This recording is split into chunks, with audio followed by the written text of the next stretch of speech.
Another band of very heavy squally showers starts to move into Northern Ireland and many western areas of the UK. So another wet start here, but elsewhere mostly cloudy and dry, and still feeling fairly chilly by Sunday morning, but the lowest temperatures are likely to be across clear skies in northeast Scotland.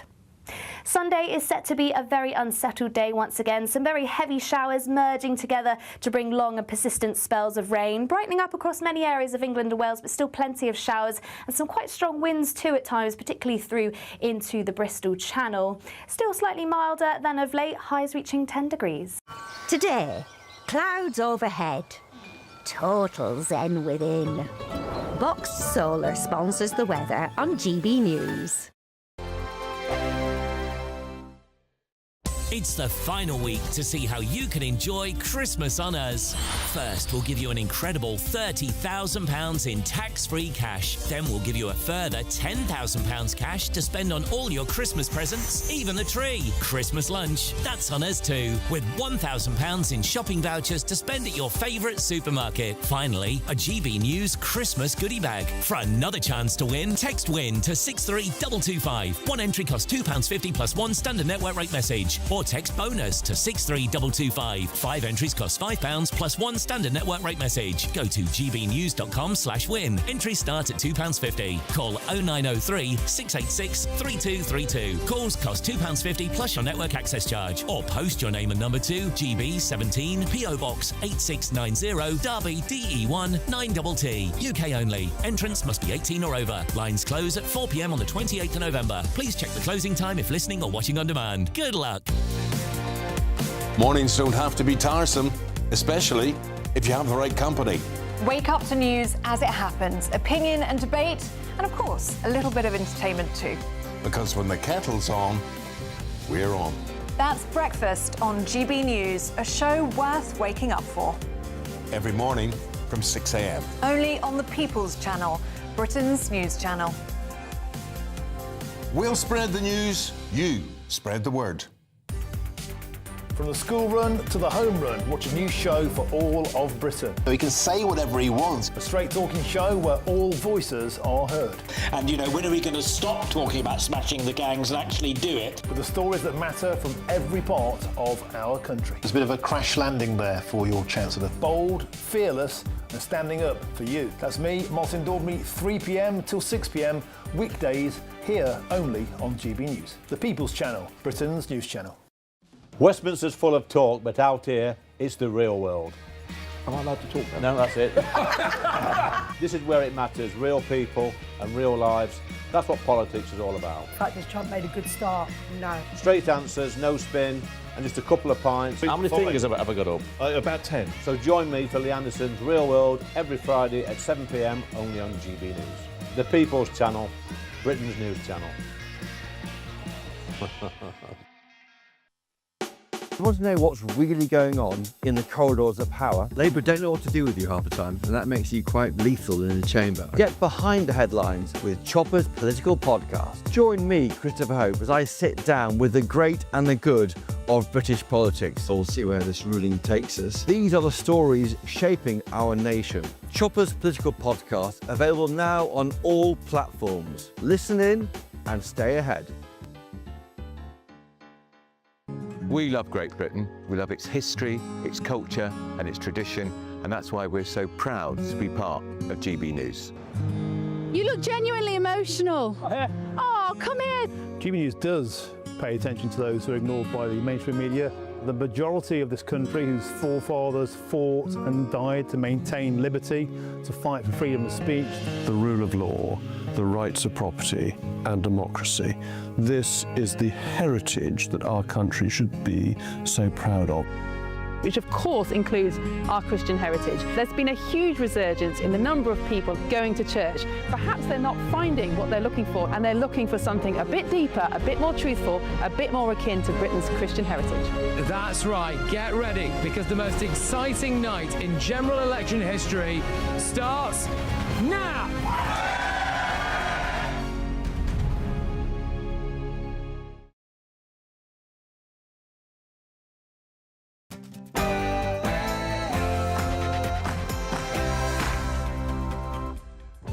Well, a jolly good afternoon to you. It's at 12 o'clock on Saturday, the 22nd of November. It's nearly Christmas. And this is the weekend on GB News. Who is pro-Russia is not fit to lead our country. Starmer launches another attack on Nigel Farage, accusing him of being spineless for failing to confront allegations of racism within his party. This comes as the PM tells GB News political editor Christopher Hope that he still wants to be in office until 2034. Meanwhile, the Pink Ladies are protesting in Chelmsford today against the use of migrant hotels in the name of female safety. What's wrong with that, I ask? We'll be live on the ground there shortly. Meanwhile, Home Secretary Shabana Mahmood warns Britain is becoming more racist after a fiery Commons clash over her immigration reforms. She says uncontrolled immigration has fueled bigotry and reveals racist abuse is sadly nothing new to her. So we're asking, is Britain becoming more racist? And yes, this one's going to annoy you. Keir Starmer has vowed the National Grooming Gang inquiry will probe cases in London. Alleluia, I hear you say. Directly rebuking Sadiq Khan for downplaying the scandal. The Prime Minister says no stone will be left unturned and police must prioritise every case, old or new. Oh, yeah, OK. Woeful England capitulate, losing the first Ashes test inside just 2 days against Australia. AJ and Jake Paul faced off in a fiery presser. The Premier League returns after a weekend of World Cup qualifiers, thank God for that. And Lando Norris storms to pole position in Las Vegas. Aidan McGee joins us for all the sport. I'm Dawn Neeson, and this is the weekend. Starts right here and now.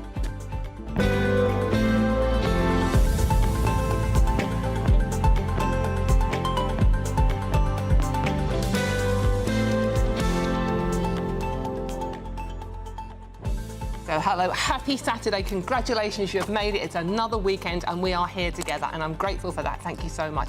It's not nice weather, so you may as well just stay indoors, put your feet up. But if you are out and about, don't forget we're on the radio. If you're driving anywhere, on the radio, and we're also on laptops and phones and everything else you can have a little screen on, because this show is all about you and it's really, really easy to get in touch. Keep me company, I'm on my own in studio today. Keep me company, gbnews.com/yoursay and join in the conversation. Whatever you want to talk about it, I say it every week and I really mean it, from the politics to just what you're doing on a Saturday afternoon, to be honest with you, especially this close to Christmas. Very curious how panicky you are. I know I am a little bit already. As I say, gbnews.com/yoursay, join in the conversation. But before we get stuck into all the news we've got for you, let's get the headlines with Sophia Wendler.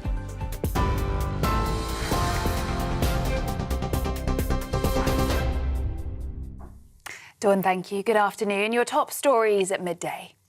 The Prime Minister has met with France's Emmanuel Macron and Germany's Friedrich Merz at the Johannesburg G20 summit to discuss the US-drafted plan to end the Ukraine war. The gathering is then expected to be expanded to include dozens of leaders, including from Japan, Canada, Italy, Norway and the European Union. It comes after Donald Trump said Volodymyr Zelensky will have to approve a proposed peace plan to end the war or risk losing weapons and intelligence. The US president says Kyiv has a week to decide. The controversial 28-point proposal would see Vladimir Putin walk away with full ownership over the Donbass regions of Donetsk and Luhansk, as well as Crimea. The Russian president has cautiously welcomed the US proposal and said they could form the basis for a final peace settlement. Neither US President Donald Trump nor Russian President Vladimir Putin are attending the G20. Back in the UK, Rachel Reeves is facing pressure from all sides heading into budget week, with growing questions over whether she can steady the economy. But Sir Keir Starmer has assured the budget will stick to Labour values. The Prime Minister sat down with GB News political editor Chris Hope in Johannesburg last night. Well, we will set out the budget in just a few days' time, but the principles are clear. It'll be a Labour budget with Labour values. That means it will be fair and it will do three things, or three principles. One is protecting our public services, including, of course, the NHS, where we put record investment in and waiting lists are going down. We'll make sure that we're cutting the debt, vitally important for our country, and that we're bearing down on the cost of living, which, for all your viewers, I don't doubt is going to be the #1 issue. So they're the principles that we'll take into the budget. Elsewhere, a new poll has revealed the Tories would win just 14 seats if a general election were called now. According to The Telegraph, some Tory insiders think the party is in danger of being consigned to the history books. The poll predicts Reform would win a 46-seat majority, raising questions over Kemi Badenoch's leadership of the party. Now, Marjorie Taylor Greene has announced her resignation from Congress following a highly publicised falling out with Donald Trump. In recent weeks, the 51-year-old Republican Congresswoman had clashed with the US president on issues such as his reluctance over releasing files related to Jeffrey Epstein. In a video posted to her X account last night, the former Trump loyalist said her last day in office would be January the 5th next year. I refuse to be a battered wife, hoping it all goes away and gets better. If I am cast aside by the president and the MAGA political machine and replaced by neocons, big pharma, big tech, military-industrial war complex, foreign leaders, and the elite donor class that can never, ever relate to real Americans, then many common Americans have been cast aside and replaced as well.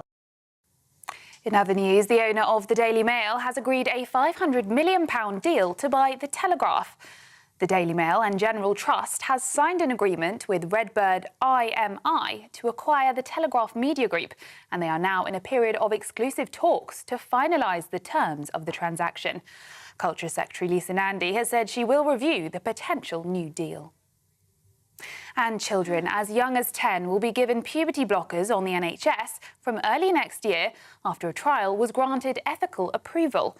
It follows the banning of the drugs for gender treatment last year after a major review raised concerns about the lack of clinical evidence over their safety for under 18s. The study by King's College London will recruit about 250 girls and boys aged between 10 and 15 who identify as transgender and whose parents have given consent. Those are the latest GB News headlines. Now it's back to Dawn.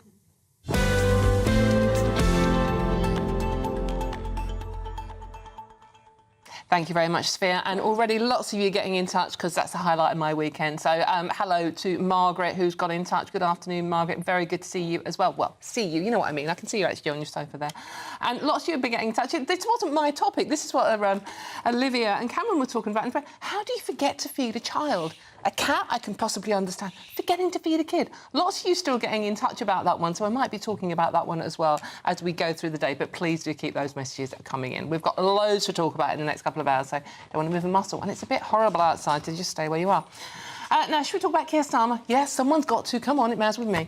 He's launched an attack on Nigel Farage, living rent-free, isn't he? Accusing him of being spineless for failing to confront allegations of racism within his party. Have a listen. Anyone who is pro-Russia is not fit to lead our country. The Prime Minister says he plans to stay in power until 2034, dismissing rumours of an MP revolt to oust him. But as the budget approaches, is he still fit for office? And will Sir Keir Starmer manage to hold on to his job for that long? OK, well, let's have a chit-chat about this, shall we? I'm joined by former Mayor of Middlesbrough and, of course, political commentator Andy Preston. And, of course, the wonderful Olivia Utley, who hasn't quite worked enough this morning, is in the studio as well. We're just not letting her go, to be honest with you. She does have a child to feed as well.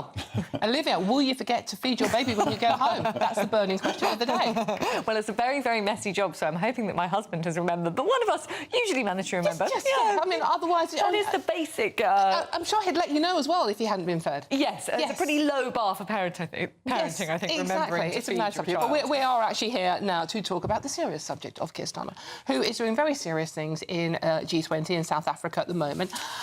Let's talk to you first, Andy, about this one. Now, the wonderful Christopher Hope, who's out there on the global tour, Keir Starmer's global tour. How many miles is it so far? I've forgotten how many miles it was. It's 42nd foreign trip in any case. Wow. Yeah, wow. He's getting about. There's merch available. You can have a T-shirt and etc. etc. But from Chopper's interview last night, which we played on GB News, a couple of things that sprung to mind were basically Starmer once again having a go at Nigel Farage, calling him spineless over not calling out the alleged racism in his party with the Russian links and also the comments over the advert. Remember, too many black and brown faces in adverts. Not calling him out on that. And also some of the comments, The Guardian did this story, didn't they, about about Nigel Farage being a bit racist when he was a schoolboy. I mean, what do you make? I mean, he's out there in the G20, they're meant to be saving the world, and here he is still talking about Nigel Farage and something Nigel Farage may or may not have done 50-odd years ago. It's absolutely fascinating, Dawn, and it's fascinating because you think, gosh, he's got a bit of a brass neck, hasn't he? And I think that most of your viewers will be saying, wow, you're saying that Nigel Farage isn't fit. Officially, the most unpopular Prime Minister ever. I mean, that's quite a spectacular achievement. Ever. To be ever. I think they're at 15% in the polls. His MPs are rebelling and getting ready to get rid of him. And, of course, the Labour Party's been riddled with accusations of racism in the form of anti-Semitism for many, many years. So it's a bizarre allegation. The Russia thing is really interesting because Farage definitely made noises in the past that seem to be pro-Putin in some ways, some admiration of Putin in some forms. Let's just explain quickly. This is the Nathan Gill, is the ex-leader of Reform in Wales, who was sentenced to 10.5 years yesterday for taking at least £40,000 in pro-Russian bribes. That's right. And Nigel Farage himself has also said stuff a long time ago that sounded vaguely pro-Putin. However, what Farage has done, he's come out very recently and said that Trump's plan for the Ukraine is completely unacceptable and is too much in favour of Russia. So Farage seems to be laying his cards on the table for all the public to see. I'm not soft on Putin, I'm not soft on Russia, I'm pro-Ukraine. So I think Farage is batting that off quite well. And obviously, Starmer saying, Russia, you support Russia, da-da-da-da-da. This is the same Prime Minister. Doesn't seem to have too much of a problem with a giant Chinese embassy being built literally in a very important part of London, on the edge of the city. Absolutely. I think pretty much everything that Keir Starmer has said about Nigel Farage being unsuitable, everyone's going to look at Keir Starmer and think, well, gosh, how dare you? You've got a brass neck. It's going to be interesting to see what happens, but I don't think anybody's going to take it too seriously. OK, Livia, let's bring you back into the conversation here, shall we? The other line I thought that Chopper got that was very good yesterday was the fact, a threat or a promise, depending on which side you're on, that Keir Starmer intends to stay as PM until 2034. Well, 2034, I thought there was a hint of sort of desperation in Keir Starmer's voice when he was saying that. I'm not sure even he really believes it, but he is very determined to see off these plotters in Labour who seem to be planning a move against him. I've spoken to some of Keir Starmer's allies, and essentially the message that they're trying to get across is the problem that you have if you organise some sort of coup is that it would take 80 MPs to get a leadership challenge over the line. You could get 80 MPs from the right of the party to nominate someone like Shabana Mahmood or Wes Streeting, but then that person would almost definitely lose once it got into the Labour membership, in which case you would have a situation where you'd have all the cost and all the sort of embarrassment of having a big public airing a dirty laundry leadership contest for Labour, but you'd end up with Keir Starmer as Prime Minister at the end of it anyway, and that would just be a gift to the other parties. Or you have a situation where 80 MPs are willing to back some sort of left-wing candidate. That left-wing candidate would probably win with the membership, but then that left-wing candidate would perhaps, disown Donald Trump, say it'd have nothing to do with the American regime, raise taxes even more, and turn out to be really, really unpopular with the public. So essentially, Keir Starmer's message to Labour MPs seemed to be, look, I know you're not very pleased with what I've done, but the alternatives are far, far worse. It's not coming across, Andy, is it, as really strong leadership at the moment? I mean, I know the weather's been bad in South Africa, which is why Christopher Hope had to interview the Prime Minister in a train yard, basically. But if you're going to give a train crash of an interview, I mean, did no one see the optics coming here? I know it was bad weather, by the way, it wasn't on purpose. But it's just, in all the interviews that I saw the Prime Minister do yesterday, he certainly gave a particular train crash one with Sky News in particular. I'm not mentioning a rival, but, I mean, he didn't cover himself in glory with anyone. But, I mean, Sky said to him, you are the chaos in this party, and he didn't have an answer to it. He doesn't. Look, it is chaotic. I'm going to defend Keir Starmer here. Oh, my God. Yes, sit down. I am sitting down, Andy. I'm going to defend him here. Might have to lie down. When things are really bad, when the polls are bad, politicians in your party turn on you. Popularity is literally everything. If you're popular, you're the boss. If you're not popular, they want you out. And he's deeply unpopular, and Labour unpopular.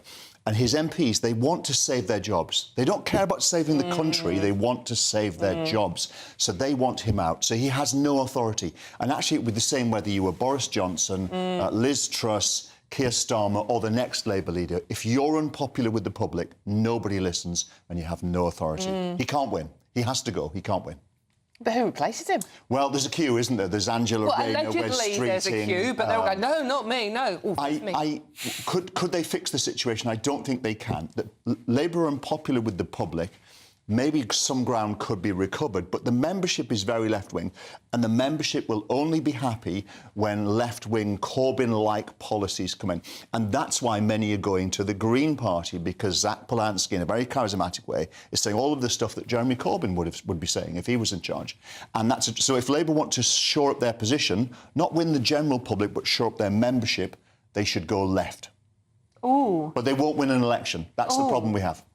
Well, talking of which way you go, left, right or more centrist, I mean, Olivia, the headline in, I think it's a Telegraph today, Tories on course for just 14 seats at the next election. I mean, it's astonishing, isn't it? It's tricky for Kemi Badenoch. I think most people, both in the Conservatives and in Labour, who I've spoken to, agree that she wasted some opportunities in her first few months in office. There was a sort of political vacuum on the right, and Kemi Badenoch allowed Nigel Farage's party to fill it.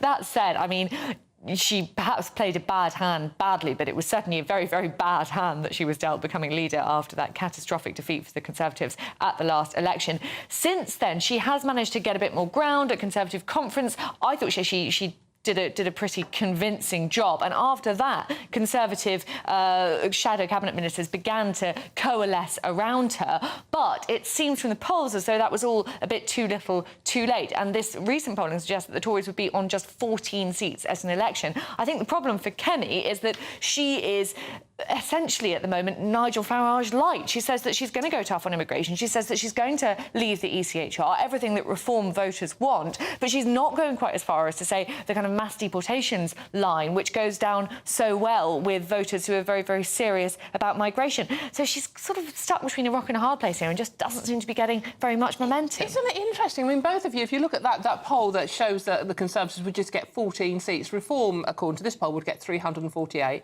Labour 161, the Lib Dems, which are quietly coming up on the rounds, 63. But and the Greens doing well as well. But it is both extremes. If you're calling Reform right, far right, in inverted commas, by the way, if you're listening on the radio, I did inverted commas, and the Greens, which I think we'd all agree are far left. But in between, it's just a mess. It's a total mess. And I think that Kemi's got a massive challenge on her hands. She did a great job, as you said, at the conference. I think that she silenced a lot of the vocal critics in her party that were vying for her job. But she hasn't made any impression on the public. And she's a scientist, she's an engineer. She likes to do things in a precise, slow, measured way. And I don't think that works in modern politics. You've got to be going out there. You have to be in the news every day. You have to be saying stuff that some people don't like, that shocks, disturbs and alerts people to your presence. And I don't think that's Kemi. And somehow the Tories need to capture that. Otherwise, the news every day will be how bad Keir Starmer is and what Nigel Farage has said. Well, pretty much. I mean, that's what it is. According to this, Olivia, Mr Farage has taken to privately calling Mrs Badenoch Santa Claus behind her back, telling Reform staffers that with her leading the Tories, every day is like Christmas for Reform. Well, that's exactly the line that I've been getting from some people close to the Reform Party. If you just take a look, I think I agree that in modern politics, you can't do things slowly. And what Kemi Badenoch said, and I could understand where she was coming from, is that after that election defeat and after 14 years in power, the Conservatives needed to take some time away to reflect. And shadow cabinet ministers were basically banned from speaking at all. So we didn't really hear anything from the Conservatives for months and months and months. They then came forward with this quite compelling, idea. If you like what the Conservatives are saying, then the plan all sort of works. It was all calculated, all costed, etc. But by that point, no one was really listening. Compare that to the Nigel Farage approach, which is to have 2 to 3 press conferences every single week where you come forward with a policy, and that seems to be going down so much better with the public. So I think there is just a new way of doing politics, and Kemi Badenoch just wasn't able to seize that moment. And finally, both of you, the budget. Well, I don't want to talk about the budget. I really don't, because I feel like I'm just ripping up everything I read in the papers at the moment, because we'll see on Wednesday what is happening. Are you looking forward to it, Andy? I'm looking forward to it as an observer, as a commentator. I have a gut feeling that the worst of it is over, and I have a gut feeling that the budget will contain some of the things we fear and some things that are slightly OK and good. Do you think didn't they're expect. trying to lull us into that? Oh my God, it's going to be a nightmare, and then actually, it wasn't too bad. If they can pull that off, Starmer will limp on till May. If the budget is catastrophic in the eyes of the public, I think he'll be gone within 12 weeks. Interesting. Olivia, you will obviously be working as a brilliant political journalist covering the budget.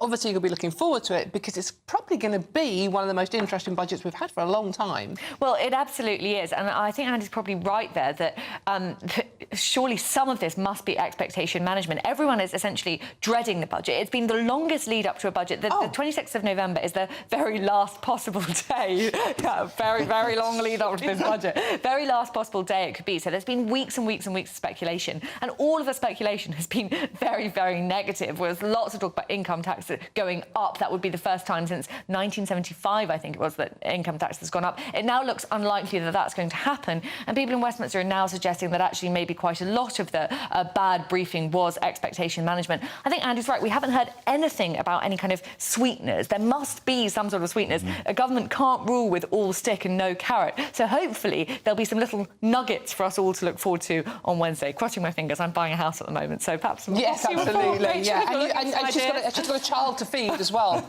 Be kind to her. Olivia Utley, thank you very much. Andy Preston, thank you both very much. And of course, let me know what you think. How are you feeling about the budget? Are you terrified? Are you going to be watching it Doctor Who style, like from behind the sofa? I think I might be doing that one. OK, no, but we do have some good news because it is nearly Christmas, and if you have got any money that Rachel Reeves hasn't taken yet, it's time running out for you to enjoy this Christmas on us. That's £40,000 in tax-free cash, £1,000 spent in your favourite supermarket, and a fantastically festive GB News goodie bag. The baubles are great, by the way. And the best news is you'll get it all in time for the big day. So make sure you don't miss out, and here's all the details you need. There's just 33 days until Christmas, and it's the final week to see how you can enjoy it on us. That's £30,000 in tax-free cash to make 2026 fantastic. A further £10,000 cash to spend on gifts for all the family, the tree and decorations. £1,000 in vouchers to buy a slap-up Christmas lunch at your favourite supermarket. And finally, a GB News Christmas goodie bag. Plus, we're going to get it all to you in time for the big day. For another chance to win, text WIN to 63225. One entry costs £2.50 plus one standard network rate message. Or text BONUS to 63225. 5 entries cost £5 plus one standard network rate message. Go to gbnews.com/win. Entries start at £2.50. Call 0903 686 3232. Calls cost £2.50 plus your network access charge. Or post your name and number to GB17 PO Box 8690 Derby DE1 9TT. UK only. Entrance must be 18 or over. Lines close at 4 p.m. on the 28th of November. The winner may be contacted live on GB News, week commencing the 8th of December. Please check the closing time if listening or watching on demand. Good luck. Good luck indeed. And poor Olivia was just about to sneak out of the studio when she's been told to sit down and shut up. It's like, she's got a child to feed. In any case, I'm Dawn Neeson. This is GB News. There's lots more coming up on today's show. Yet the Pink Ladies are protesting in Chelmsford today against use of migrant hotels in the name of female safety. I'm asking, what's wrong with that? Any case, we'll be live on the ground next. All of that and much more to come. This is GB News, Britain's news channel. Don't you dare move a muscle, especially you, Olivia Utley. We'll see you soon.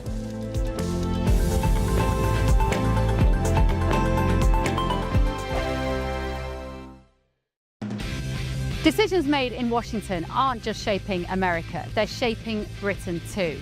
From migration to global security, from crime to health. Whatever happens in the White House today will be felt in your town or city tomorrow. That's why The Late Show is live from Washington, D.C. Cutting through the politics to show you what it all means for Britain. The Late Show live every night at midnight. Only on GB News, Britain's news channel. GB News Breakfast, every day from 6 a.m. Just went for an insurance check. You know, in our business, you have to have a check before you do any new program, so you don't drop down dead on the program. And it was all very relaxed, as always, chatting with the doctor and all that. And then he phoned me up the next day and said, "Well, it's slightly worrying. Your PSA is a bit high." I said, "What does that mean?" And he said, "Well, it measures the levels of the potential antigens for prostate cancer that you've got." He said, "You'll have to go to a specialist." I went to the specialist and he said, "Yes, you have got very early stages of the indications of prostate cancer. And of course, it felt like my life had collapsed immediately. You know, I was writing the will, I was doing everything. Well, the reality is he was quite cheery about it. He said, look, you're likely to die with this. You're not going to die of it, provided that we keep an eye on it all the time, make sure it doesn't flare up. And so ever since then, this, what I thought was going to be this terrible thing 12 years ago, all it means is that every 4 or 6 months, I have to get a check. That's all. But the good news is, and I've been listening to you for the last 20 minutes thinking, oh my God, what a terrible world we're living in. Everything's wrong. I have a great Christmas message for you. Hold on to your seats. If you want to have a check for prostate cancer, you no longer have to have a finger up your bum. Yes! Isn't that the best thing you've heard all day? Well, that is, but it's funny that we laugh about it, and so we should really, but that is the big obstacle, isn't it? It's the one thing that puts people off. Yeah, well, it's gone. It's floated away. Those fingers have floated up to the heavens. All you need to do now is have one of those tiny little blood tests, you know, pinprick in your arm, and they go away and check it and make sure you're all right. GB News, the People's Channel. Bold. They are under no illusion. Ray. Are you a human trafficker? Boundless. I've had enough of the nonsense, and I'm not afraid to say it. Don't get us on a BBC. Every weeknight, I tear through the headlines. The smell of gasoline. Should we be worried about it? From Westminster madness to cultural war chaos. What I'm going to do now, they are throwing things out the car as we speak. Get ready, Britain. Here we go. Patrick Christie tonight, weeknights from 9 p.m, only on GB News, Britain's news channel. Britain's economy is at a crossroads. And this budget day, every decision counts. From taxes and rent to the cost of living. Whatever the outcome, the GB News family will be there. With expert analysis breaking down what it means for you. Budget day, all day Wednesday. Only here on the People's Channel. Britain's news channel.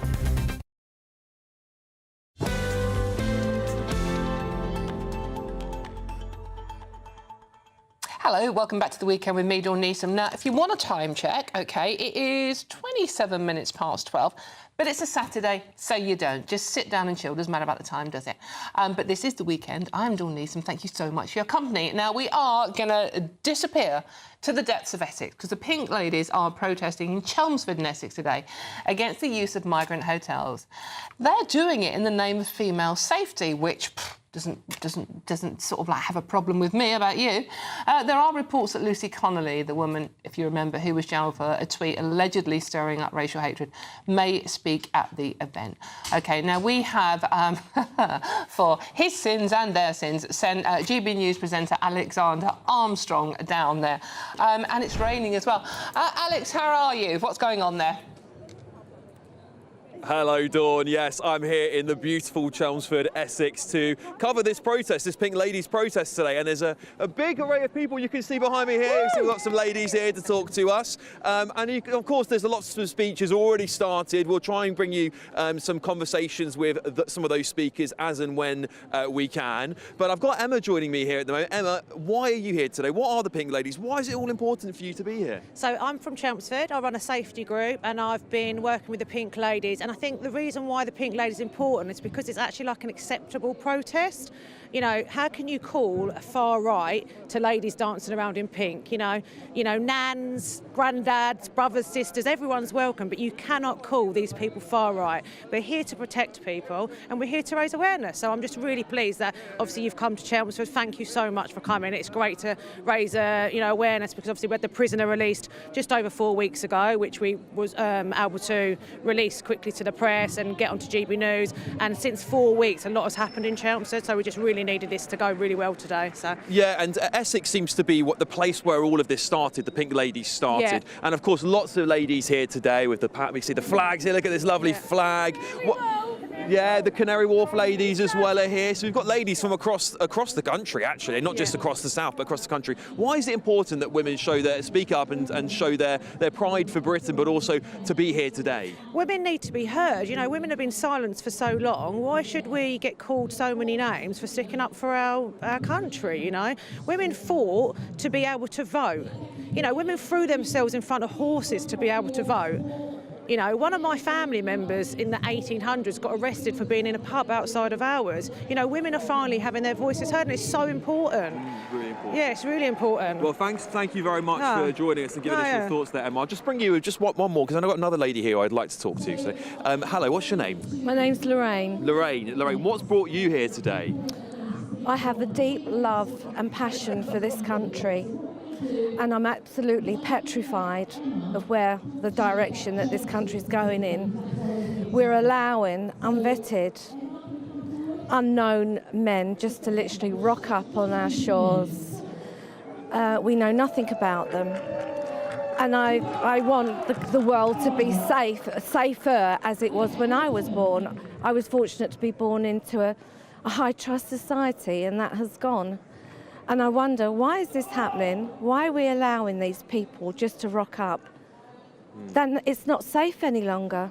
And do you think that more women need to speak up about this? Because, of course, you know, women and girls, we hear about these stories very, very often in the press now. Do you think more women need to speak up and join you in your cause, or do you think actually you're doing enough for everybody?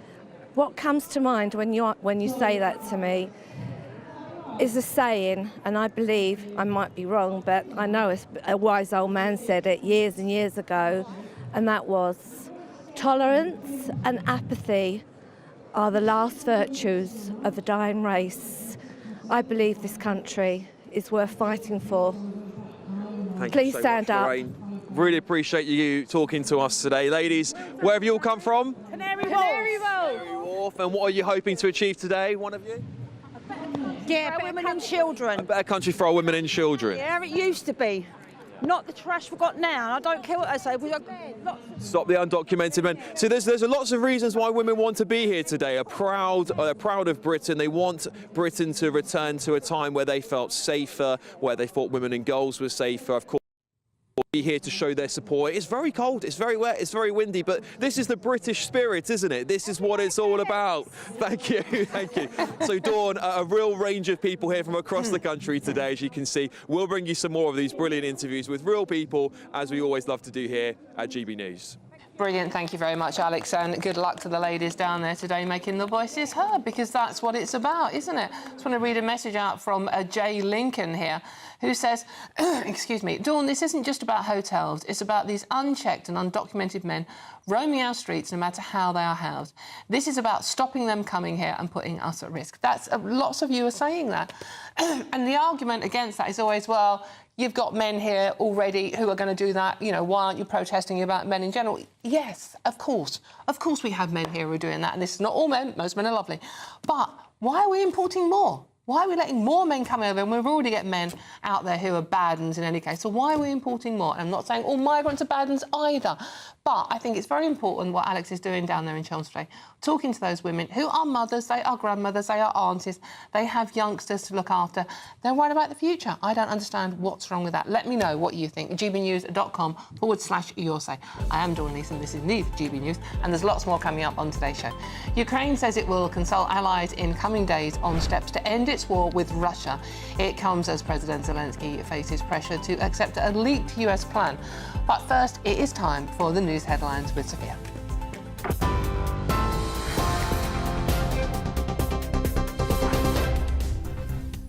Thank you. Your headlines at 12:33. The Prime Minister has met with France's Emmanuel Macron and Germany's Friedrich Merz at the Johannesburg G20 summit to discuss the US-drafted plan to end the Ukraine war. Meanwhile, Sir Keir Starmer said Ukraine's allies will seek to strengthen a US plan to end the war with Russia when they meet at the G20 summit today.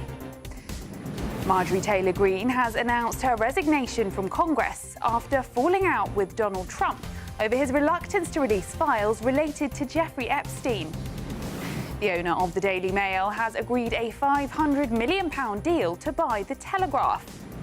And Australia have beaten England by 8 wickets in the first Ashes test in Perth. Those are the headlines for now. More news at the top of the hour. For all the latest from GB News whilst you're on the go, get the GB News app. Scan the QR code now to download or visit gbnews.com/app.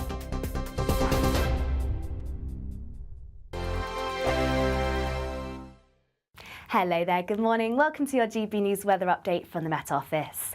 Not feeling quite as cold today, though there is going to be plenty of cloudy skies and also some fairly wet weather too. The good news is it should brighten up for many this afternoon, particularly across many northern areas. But where we see this frontal system slowly pushing its way in towards the southeast, that's where we'll see the bulk of the cloud and some rain through the course of this afternoon. Quite blustery under any cloudy skies through today too, and also some heavy downpours starting to push into central parts of England, parts of the south and southeast. But brightening up nicely across Wales, parts of southwest England, also to the north of this rain band, though we can't rule out some showers just pushing into western coasts of Scotland, and not feeling quite as cold, but still feeling fairly chilly under cloudier skies.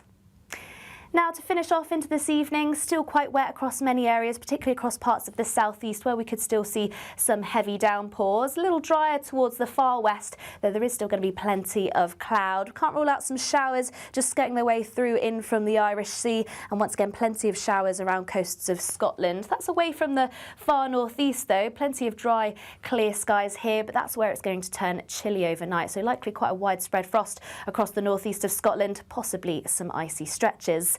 Eventually the rain will clear across the far southeast and remaining dry for a time before another band of very heavy squally showers starts to move into Northern Ireland and many western areas of the UK. So another wet start here, but elsewhere mostly cloudy and dry, and still feeling fairly chilly by Sunday morning, but the lowest temperatures are likely to be across clear skies in northeast Scotland.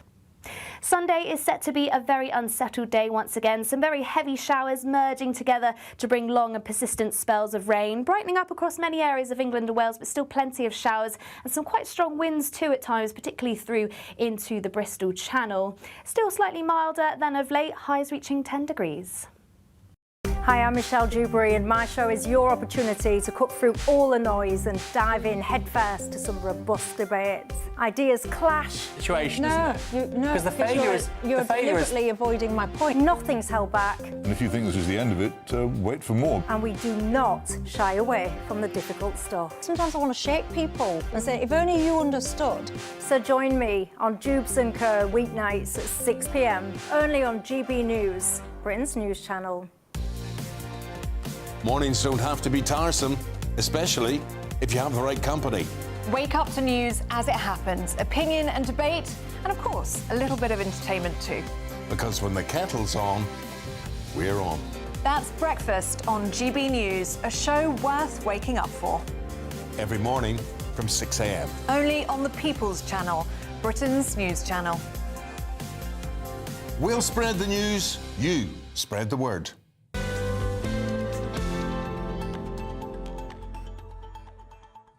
Hello, welcome back to the weekend with me, Dawn Neeson. Now, lots of you, and I mean lots of you, getting in touch about the Pink Ladies in Chelmsford, and I will read as many out as I possibly can. So do keep them coming in, won't you? gbnews.com/yoursay. Now, evidently it's bad news for England. Australia has beaten England by 8 wickets in the first Ashes test in Perth. I'm pretending I know what I'm talking about. Cricket really isn't my sport. I mean, football is supposedly my sport, but I support West Ham, so what do I know about that either? In any case, Aidan McGee knows everything about every sport going, and he's here now, to be honest with you. Aidan, tell me about the Ashes. What's happening? Well, look, I'll break it down in terms of what's happening today and the context of what it means Talk to me like I'm an idiot, like you normally do, to be fair, but... I would never do that, Dawn. You know that. But look, every 4 years... every 2 years we contest the Ashes against Australia. Every second year or every other year we play them away from home. So 2 years ago we played them at home. We went all around the country, 5 different tests. It finished a draw, which meant that Australia retained the Ashes because you have to actually win them back. A draw isn't good enough. Right. So they retain the Ashes. Australia hold the Ashes as of now. Mm-hmm. And then we get the overseas tour down under where we play 5 tests, similar circumstances, different venues. All around Australia. Yeah, and the idea is that each wicket, each crease, each venue poses a different challenge. So it's an endurance test above anything else, and you have to, as with any other sport, you select your best competitors or best players to try and get the best result. Now, the first test has been taking place over the last 48 hours in Perth. Normally it's at the Wacker, but because they built a new stadium down there, and England thought they might have an advantage because 10% of the population in Perth in Western Australia is English. Oh, right, OK. And they travel well, 35,000 fans there. They got into a great position in the first innings yesterday. I mean, this is the other thing. We were expecting it to go till tomorrow. It's been wrapped up today because it's just been a very difficult day for England. I'll go back to yesterday. First innings, very good. They knocked. They didn't perform very well in batting, but when they got into with the ball in hand, they produced a much better performance. They dismissed the Labuschagne and Smith for pretty low numbers, pretty modest scores, and they put themselves in a good position this morning. They went into lunch today, starting the second innings, 70 for 2. And then after that, there was just a middle-order collapse. The main culprits, Joe Root, Ollie Pope, beaten to a pulp, Ollie Pope, and Ben Duckett. They went for, again, modest scores. And England just could not claw the deficit back. And so much for yesterday. Everyone's saying, the captains, Steve Smith and Marnus Labuschagne, if you get them out, you've broken the back of the entire Aussie lineup. Well, that's not the case because nobody told Travis Head that. He went in there and smashed 123 today, and that was almost enough on its own to win. And I was on set this morning expecting the test to go to another day, and in my ear, producer Darryl says to me, they've lost by 8 wickets. And even I was shocked. Now, look, the worrying thing for me, Dawn, is that we were told, or again, the analysts, they don't get everything right. I don't expect them to, but they'd said to us, the first test is the one where England have to make some inroads, have to make some hay, and having missed that opportunity, I fear the worst for them going forward now. So the next, when's the next? December the 4th. Right, OK. December the 4th, that's in Brisbane. OK. But that's a pink ball game, which means that it's going to be in darkness. And again, when it's dark, different challenges, we have different wickets, you have different pitches. Some of them favour spinners, some of them favour seamers, some fast bowlers. And also, it can be favourable conditions for the batters as well. How long does it go on for? It depends. I mean, if you're like Australia in the first test, you get the first day one and day 2, you can get it wrapped up in 48 hours. But typically, they earmark.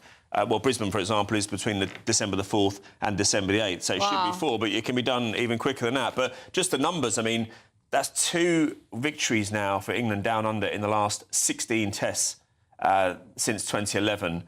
They haven't won a first test since in Australia since 1986. So it's hard to win down there. Of course it is. India even won down there the first test when they played in Australia, but they still lost 3-1. So they're difficult down there. But also, they're without their captain. We've got a big opportunity here. Josh Hazlewood, another one, big player for Australia, not available. And England couldn't take advantage. It was a middle-order collapse in 30 minutes today, which did for them. My middle-order collapse is a lot, I can be honest. It's my age, to be honest with you. It's completely my age. Now, apologies if you know all this, you're a huge cricket fan, but I just thought for those of us like me, it's sometimes good to get the background, Well, it is. I'll tell you why. It's important. That's important, Dawn, because we don't really get a weekly narrative in cricket the way we do in football. We see matches every week. Yes, all right, they'll say they have the county championship, but go along to a lot of county games and it's one man in a raincoat and his dog. Yeah. And not watching the action. That used to be my dad, to be honest, with Essex. We used to go and watch Essex, and I used to quite enjoy that. So a bit like rugby, the international game is everything, not so much the club game. In football, it's different. The club game now in the last 20 years or so. You snuck football in there. And we've also got boxing to talk about. Yes, we have indeed. What's the boxing? Well, look, we had the press conference yesterday. Jake Paul and Anthony Joshua spoke about their bout on December the 19th in Miami. We can hear from Jake Paul in a moment, but he talked about delusional optimism because the dimensions between the two, the difference is absolutely enormous. Right. Yes, they're in it for the money, £75 million each. But let's just hear now what Jake Paul had to say in Miami. I like to challenge myself. I like to take on the biggest, the best. I said anyone, anytime, any place. I truly mean that. And I'm here to go out there and shock the world. I know what I'm capable of. I see him and what he's capable of. And we're going to go to war, and we'll see the best man that will win. But people say, oh, he's out of his mind, all of these things. I've gotten to where I'm at today because of delusional optimism. And so it's delusion until it's not, because look at where we're sitting today. No one ever thought that this would be possible, that we would be here when I first started boxing, and no one thinks I'm going to win. So join the list and be ready to be shocked. Delusional optimism. I've got an entire career out of that, to be honest with you. Sounds like I'm not alone. What a phrase, though. I mean, it's great. I wouldn't want to rely on it, though, would you? Some would say I have done, to be honest with you, but... Well, look, I mean, everything's against him. The difference is about 50 pounds between the two. It's about 4 inches as well. And also, Anthony Joshua's a professional boxer. Yeah. I don't think he was ever as good as everyone said he was, and his career has borne that out. He's had 4 quite critical defeats now in the last 6 years, although I'm not telling him that to his face. No. I've actually faced it. You know what? The first time I met him, this will make you laugh, my desk rang me up and said to me, "Oh, you're going to meet a guy called Anthony Joshua today at the O2." I think, great, yeah, of course I know he is. He's an Olympic medalist. And they said, "Oh, you're going to do a bit of sparring with him?" I said, "Yeah, no, well, I've been working out lately. I've been working out. I'll be able to hold my own." And the desk man, the guy on the desk rings Joshua's people and says, "Oh, by the way, just if you want to have a laugh, Aidan says he's been to the gym lately, so he can hold his own against Joshua." Right. I walk in, this hulking bloke comes in and says to me, "Oh, Aidan, nice to meet you. I hear you've been working out." Starts jabbing me a bit on the shoulder.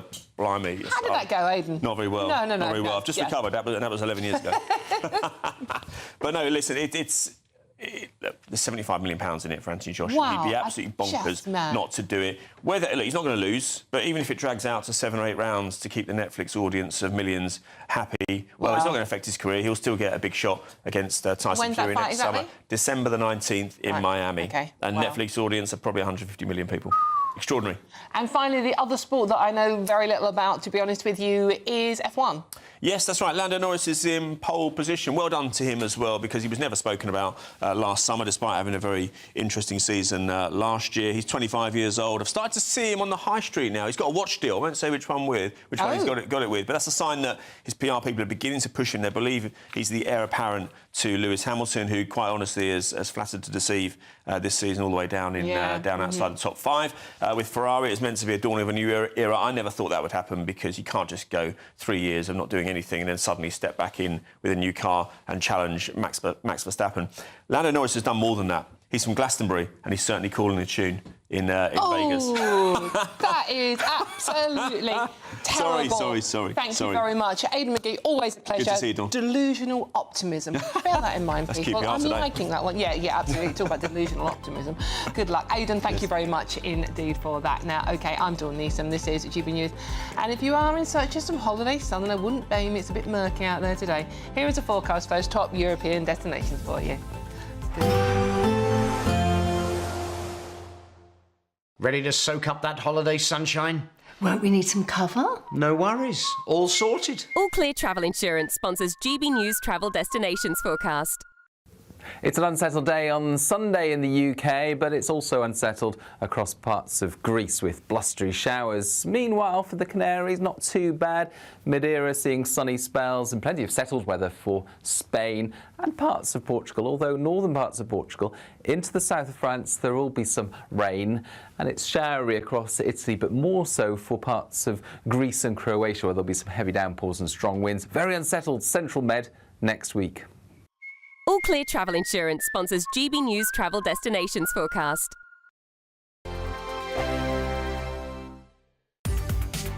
From the school run to the home run, watch a new show for all of Britain. So he can say whatever he wants. A straight-talking show where all voices are heard. And, you know, when are we going to stop talking about smashing the gangs and actually do it? With the stories that matter from every part of our country. There's a bit of a crash landing there for your Chancellor. Bold, fearless and standing up for you. That's me, Martin Dordme, 3 p.m. till 6 p.m, weekdays, here only on GB News. The People's Channel, Britain's news channel. Britain was once the envy of the world, but look around. A nation that no longer knows what it is or where it's going. A country that's broken. How do we fix Britain? How do we bring it back? Friday night with Matt Goodwin at 8 p.m, only on GB News. Decisions made in Washington aren't just shaping America, they're shaping Britain too. From migration to global security, from crime to health. Whatever happens in the White House today will be felt in your town or city tomorrow. That's why The Late Show is live from Washington, D.C. Cutting through the politics to show you what it all means for Britain. The Late Show live every night at midnight. Only on GB News, Britain's news channel. No matter the state it's in, this is our nation. Join me, Jacob Rees-Mogg, for a genuine, honest discussion on where we have been, where we are going, and where we are with the people who set the direction. Tune in to State of the Nation every Monday to Thursday, 8 to 9 o'clock. Only on GB News. Exciting news. Every Friday, my Patrick Christie's Tonight Show is going to have a twist to it. We're welcoming some special guests. You. That's right, on Fridays I'm going to be doing my show in front of a live studio audience because this show is about you and what you have to say. It's going to be the same big debates, same big topics, same big opinions.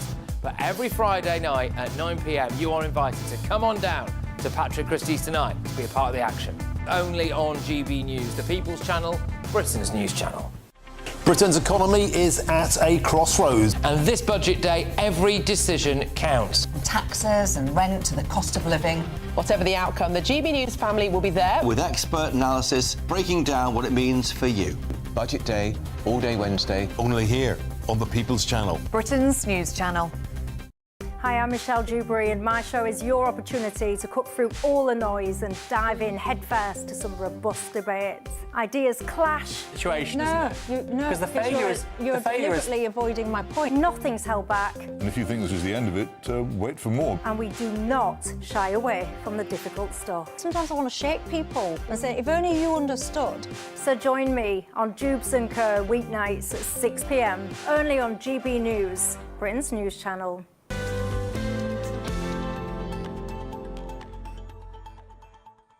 Hello and welcome back to The Weekend with me, Dawn Neeson. Thank you so much for your company this Saturday lunchtime.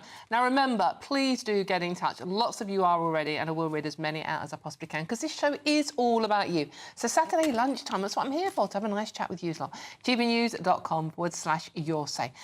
Let's go to the Ukraine situation, shall we? It's in all your papers today. Ukraine says it will consult allies in coming days on what to do to end the war with Russia. It comes as President Zelensky faces pressure to accept a leaked US plan it really does favour Moscow as allies claim to strengthen the proposal at the G20 summit in Africa. Earlier on GB News, US political commentator John Laboutiere told Saturday Morning Live that Ukraine's allies could help to change Trump's plans. Have a listen to what he said. I think Starmer working with Schultz and Macron and maybe Meloni from Italy, together they do have influence on Trump. And we have to realize that at the moment, Trump is a weakened president. The losses in our elections 2 weeks ago, the loss on the Epstein case, the files, everything's happening to Trump is weakening him politically. And he even has trouble among the MAGA coalition. And the one thing he still has is the ability, he thinks, to conduct foreign policy, and this Ukraine thing is his baby. And he listens too much to Putin. And so it's going to be Starmer, Macron, Schultz, especially those three, who stand up quietly behind, but loudly behind the scenes, quietly, publicly, stand up to Trump and back him off some of the stuff in this deal. This deal that's proposed, this 25-point plan, is written in the Kremlin. And it would be a disaster for Ukraine to accept it as it's proposed. Changes are going to have to be made. And that's what I think is going on right now in Johannesburg and will go on all week long. Interesting stuff. And as if it couldn't get any worse, the countdown has begun as we're just days away from the Chancellor's autumn budget. Yay! But what exactly will Rachel Reeves unveil? Prime Minister Sir Keir Starmer told GB News that the budget will be based on Labour values. Have a listen. Prime Minister, thank you for joining us today on GB News. Not at all. Bad news for those concerned about household energy bills going up by 0.2% fractionally next year, £3 annually. They're heading in the wrong direction. Bad news of the cost of living crisis. Why don't you allow more oil and gas licences in the North Sea to bring bills down, give us more cheaper oil and gas? Well, I'm very aware energy bills are too high. And if there's one issue, I think, for your viewers and for families and communities across the country, above all else, is the cost of living. And that's why, in the long term, renewables is the way forward. That will give us security and lower bills. In the meantime, it falls to government to provide support. Last year, we put in a discount of £150 on bills for 3 million households. I'm glad that we're able to extend that this winter to 6 million households to put that support in. But we must do other things as well to bear down on the cost of living. Yesterday, I was announcing the further rollout of free breakfast clubs, which is very important for parents and carers. We've also got the capping of prescription charges. the capping of bus fares, free school meals, free childcare. All these measures are important in their own right, but they're all important together because I'm very, very clear about the cost of living being the #1 priority for the government because it's the #1 issue for so many people across the country. Expect warm spells with the odd rude interruption. Boxed Boilers sponsors the weather on GB News. Hello there, good morning. Welcome to your GB News weather update from the Met Office. Not feeling quite as cold today, though there is going to be plenty of cloudy skies and also some fairly wet weather too. The good news is it should brighten up for many this afternoon, particularly across many northern areas. But where we see this frontal system slowly pushing its way in towards the southeast, that's where we'll see the bulk of the cloud and some rain through the course of this afternoon. Quite blustery, underly cloudy skies through today too, and also some heavy downpours starting to push into central parts of England, parts of the south and southeast. But brightening up nicely across Wales, parts of southwest England, also to the north of this rain band, though we can't rule out some showers just pushing into western coasts of Scotland. And not feeling quite as cold, but still feeling fairly chilly under cloudier skies.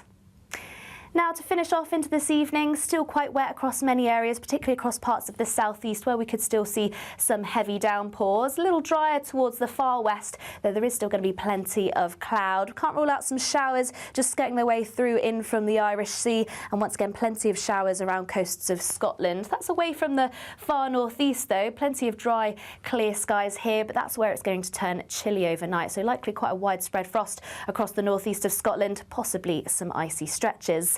Eventually the rain will clear across the far southeast and remaining dry for a time before another band of very heavy squally showers starts to move into Northern Ireland and many western areas of the UK. So another wet start here, but elsewhere mostly cloudy and dry, and still feeling fairly chilly by Sunday morning, but the lowest temperatures are likely to be across clear skies in northeast Scotland.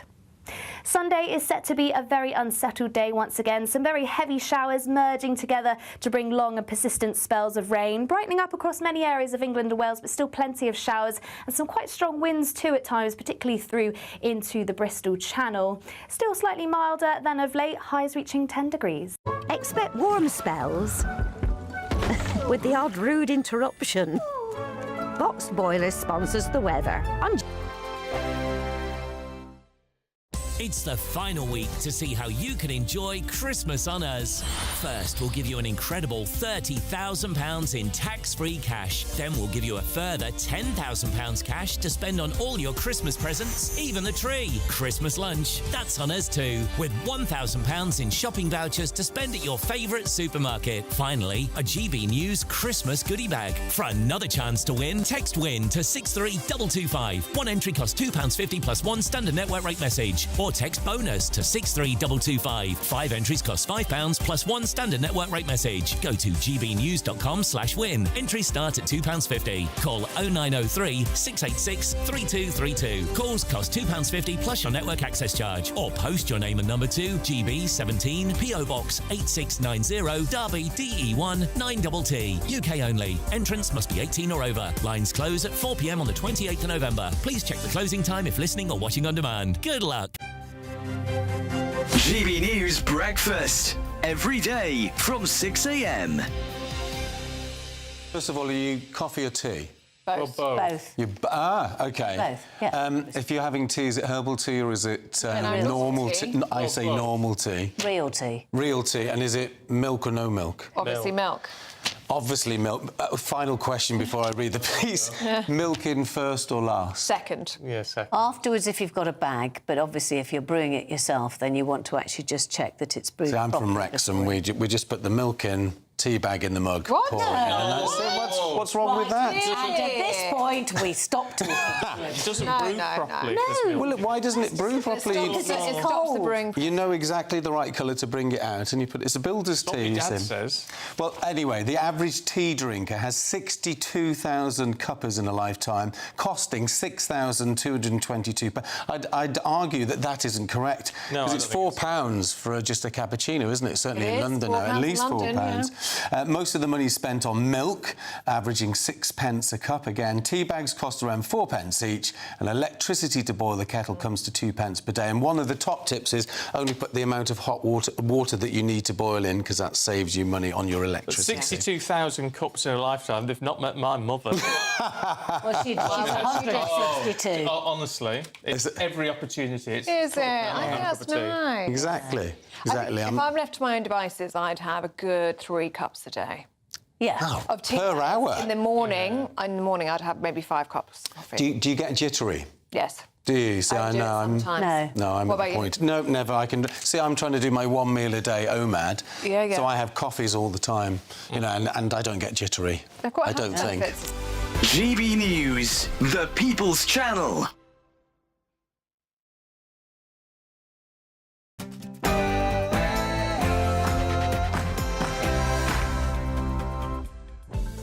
Good afternoon, it's 1 o'clock on Saturday the 22nd of November, and this is the weekend on GB News. Who is pro-Russia is not fit to lead our country. Yep, Starmer launches an attack on Nigel Farage, accusing him of being spineless for failing to confront allegations of racism within the Reform Party. And this comes as the PM tells GB News political editor Christopher Hope that he still wants to be in office until 2034. Meanwhile, the Pink Ladies are protesting in Chelmsford today against the use of migrant hotels in the name of female safety. We'll be live on the ground with them very shortly. And Home Secretary Shabana Mahmood warns Britain is becoming more racist after a fiery Commons clash over her immigration reforms. She says uncontrolled immigration has fueled bigotry and reveals racist abuse is sadly nothing new to her. So we're asking, is Britain becoming more racist? And Keir Starmer has vowed the National Grooming Inquiry will probe cases in London, directly rebuking Sadiq Khan for downplaying the scandal. The Prime Minister says no stone will be left unturned and police must prioritise every case, old or new. Oh, and meanwhile, happy Christmas. Well, not that happy. RMT workers on cross-country will strike next month after talks collapsed over pay, staffing and broken commitments. The union says months of negotiations have failed, leaving staff with no option but to walk out. Is this more festive travel disruption on the way? I'm Jordan Easton and this is The Weekend.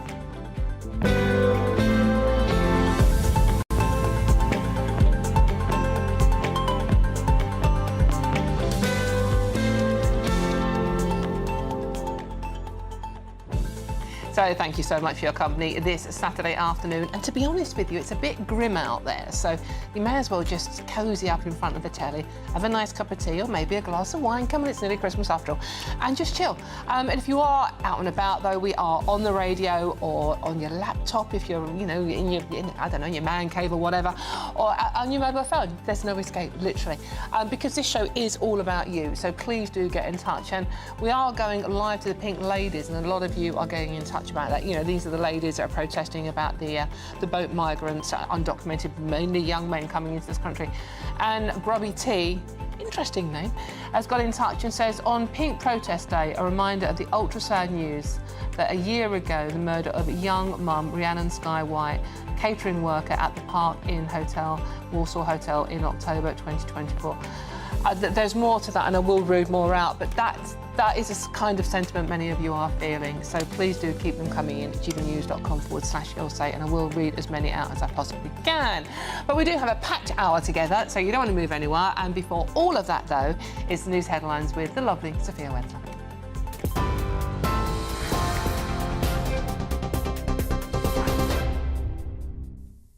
Dawn, thank you. Your top stories, it's just gone 1 o'clock.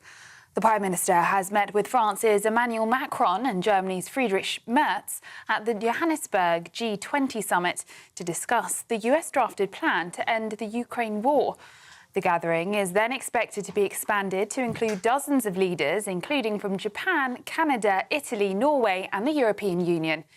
It comes after Donald Trump said Volodymyr Zelensky will have to approve a proposed peace plan to end the war in Ukraine or risk losing weapons and intelligence. The US president says Kyiv has a week to decide. The controversial 28-point proposal would see Vladimir Putin walk away with full ownership over the Donbass regions of Donetsk and Luhansk, as well as Crimea. The Russian president has cautiously welcomed the US proposals and said they could form the basis for a final peace settlement. Neither US President Donald Trump nor Russian President Vladimir Putin are attending the G20. Back in the UK, Rachel Reeves is facing pressure from all sides heading into the budget this week, with growing questions over whether she can steady the economy. But Sir Keir Starmer has assured the budget will stick to Labour values. The Prime Minister sat down with GBNews political editor Chris Hope in Johannesburg last night. Well, we will set out the budget in just a few days' time, but the principles are clear. It'll be a Labour budget with Labour values. That means it will be fair, and it will do three things, or three principles. One is protecting our public services, including, of course, the NHS, where we put record investment in and waiting lists are going down. We'll make sure that we're cutting the debt, vitally important for our country, and that we're bearing down on the cost of living, which, for all your viewers, I don't doubt is going to be the #1 issue. So they're the principles that we'll take into the budget. Elsewhere, a new poll has revealed the Tories would win just 14 seats if a general election were called now. According to The Telegraph, some Tory insiders think the party is in danger of being consigned to the history books. The poll predicts Reform would win a 46-seat majority, raising questions over Kemi Badenoch's leadership of the party. Now, Marjorie Taylor Greene has announced her resignation from Congress following a highly publicised falling out with Donald Trump. In recent weeks, the 51-year-old Republican Congresswoman had clashed with the US president on issues such as his reluctance over releasing files related to Jeffrey Epstein. In a video posted to her X account last night, the former Trump loyalist said her last day in office would be January the 5th next year. I refuse to be a battered wife, hoping it all goes away and gets better. If I am cast aside by the president and the MAGA political machine and replaced by neocons, big pharma, big tech, military-industrial war complex, foreign leaders, and the elite donor class that can never, ever relate to real Americans, then many common Americans have been cast aside and replaced as well. The owner of the Daily Mail has agreed a £500 million deal to buy The Telegraph. The Daily Mail and General Trust has signed an agreement with Redbird IMI to acquire the Telegraph Media Group, and they are now in a period of exclusive talks to finalise the terms of the transaction. Culture Secretary Lisa Nandy has said she'll review the potential new deal. Children as young as 10 will be given puberty blockers on the NHS from early next year after a trial was granted ethical approval. It follows the banning of the drugs for gender treatment last year after a major review raised concerns about the lack of clinical evidence over their safety for under 18s. The study by King's College London will recruit about 250 girls and boys aged between 10 to 15 who identify as transgender and who have parental consent. And Australia have beaten England by 8 wickets in the first Ashes test in Perth. England captain Ben Stokes admitted he was left shell-shocked after Australia crushed his side in 2 days at Perth, the fastest Ashes defeat in over 100 years. Those are the latest GB News headlines. Now it's back to Dawn.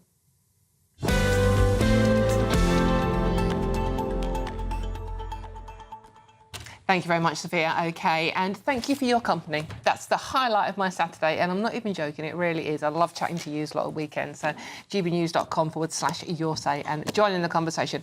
And lots of you asking about the Pink Lady protest, and we are going back there very, very shortly, so don't go anywhere. You don't want to miss that. But we have got a packed hour together, so let's get straight into it, shall we?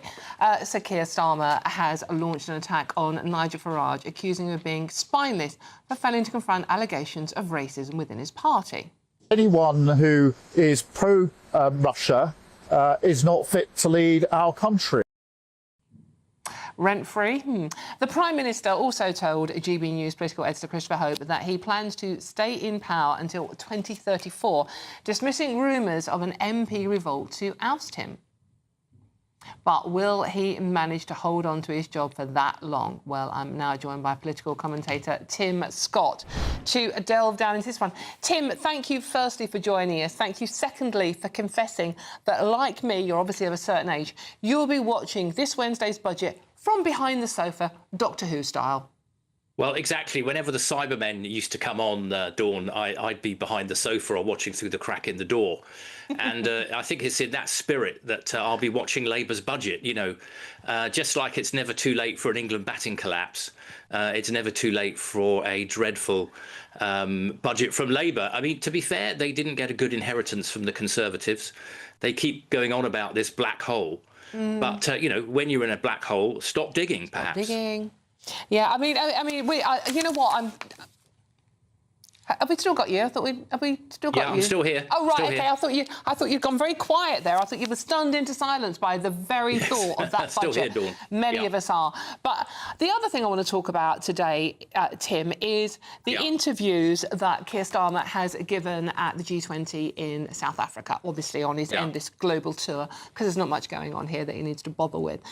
But again, we come back to the fact that Nigel Farage does seem to be living rent-free in the Prime Minister's head. When we've got the budget and Ukraine and everything else that's going on, what's the main takeaway from the interview he gave to Christopher Hope is that Nigel Farage, according to Starmer, is spineless and allegations of racism because of something Nigel Farage said 50 years ago.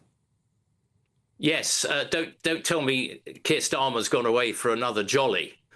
Never hear Keir. What is this? His 43rd trip in a year and a half at the G20 summit in Johannesburg. Yes, I mean, good interview by Chris Hope, I thought, and it's great to see GB News on the spot there. Yes, it's not just Keir Starmer who seems to have a bit of an obsession. Nigel Farage is also keeping Ed Davey of the Liberal Democrats in business as well. And they really are getting rattled, Dawn. I think it shows you that reform is now being taken very seriously. They've led in the last 130 polls. And when Keir Starmer, I mean, I suppose if he's asked, he's got a reply, hasn't he? But when he said he wanted to be Prime Minister until 2034, I had to go and check my diary to make sure that April the 1st hadn't come round a bit earlier than we might have thought for. But, yeah, very, very interesting, a great interview by Chris Hope. And, you know, Keir Starmer, I'll make a prediction. Nigel Farage his political career will last a darn sight longer than Keir Starmer's. It is interesting because, I mean, you know, when they came in, it hasn't been that long. It was only last summer. We were promised change. We were promised growth. And Keir Starmer is still saying in every interview, I mean, he gave a lot of interviews, that's what he stands for. And he keeps mentioning free breakfast clubs for people that have forgotten to feed their children. I literally have no idea what he's talking about anymore. But it doesn't seem like he seems that confident in himself, which the one thing everybody needs in the country's leader is confidence. Well, I'm not sure Keir Starmer even knows what he's talking about. I mean, a government has got to have a track to run on. They've got to have a story, Dawn. They've got to have a narrative. And I'm really wondering, what is this government's narrative? They just seem to be stumbling from crisis to crisis. And what are they going on about? How much longer can Keir Starmer last? I think it's almost, I mean, there was a headline in the Times during the week that half of Labour voters don't want Keir Starmer to continue. I think this is a government that's clearly lost the plot. They're stumbling from crisis to crisis. All they can do really is attack reform, which is a kind of backhanded compliment in a way, really, Dawn. I mean, I think this is a clueless government, and I think they've really lost the narrative, and I think they may even dig themselves even further into this infamous black hole at the budget on Wednesday. Tim, I mean, you've been a political commentator for a long time. I mean, this isn't, at the moment, in British politics, unique to the Labour Party. I mean, the previous Conservative Party didn't cover themselves in glory either. They're the reason that Labour are in power now, because they were so disastrous. And if we look at the polling today, I mean, if there was a general election tomorrow, which there isn't going to be, but the Conservatives would only get 14 seats. So I don't know what we've done in a previous life to get the politicians we currently have, of all political colours. Well, what have we done to deserve this, Dawn? What has the country done to deserve this lot? I mean, I think Kemi Badenoch seems to have sort of woken up. I know you were commenting on this earlier. She did give a good speech at the Conservative Party conference, and not before time. I think there's a widespread disillusionment with our political class, which Reform are cashing in on. And this explains a lot. I mean, oddly, post-Brexit, I think what's happening is our politics is becoming a bit more European. You know, we've got a radical right party in Reform, and our two so-called major parties, one of whom would invariably win 40% plus of the vote and a majority, they can barely muster 40% between them now. So we really are in very new, certainly by British standards, we're in very, very uncharted territory here, Dawn. It'll be very interesting to see where we go. I mean, Tim, and you and I will be behind the sofa. I know exactly what we're going to be. Political commentator Tim Scott, thank you very much for joining us, and good luck on Wednesday. Good luck, everybody, on Wednesday. OK, now, as you just heard us alluding to there, is it the beginning of the end, not just for Keir Starmer, but for the Conservatives? Polling leaked from Party HQ suggests they would win, as you heard me mention just now, 14 seats if a general election were held now. Don't panic, it's not going to be. The research also predicts a 46-seat majority for Reform UK. The findings are raising serious questions about Kemi Badenoch's leadership, with one source warning the party risks being consigned to the history box. So joining us now once again is, we're making it work for money today, Olivia Utley, GBNews, wonderful political correspondent who does have a child she needs to get home to feed at some point. She doesn't forget that. Olivia, it's a political mess. We've got the Prime Minister on his world tour. We've got polls today, not good reading for Kemi Badenoch and the Conservative Party.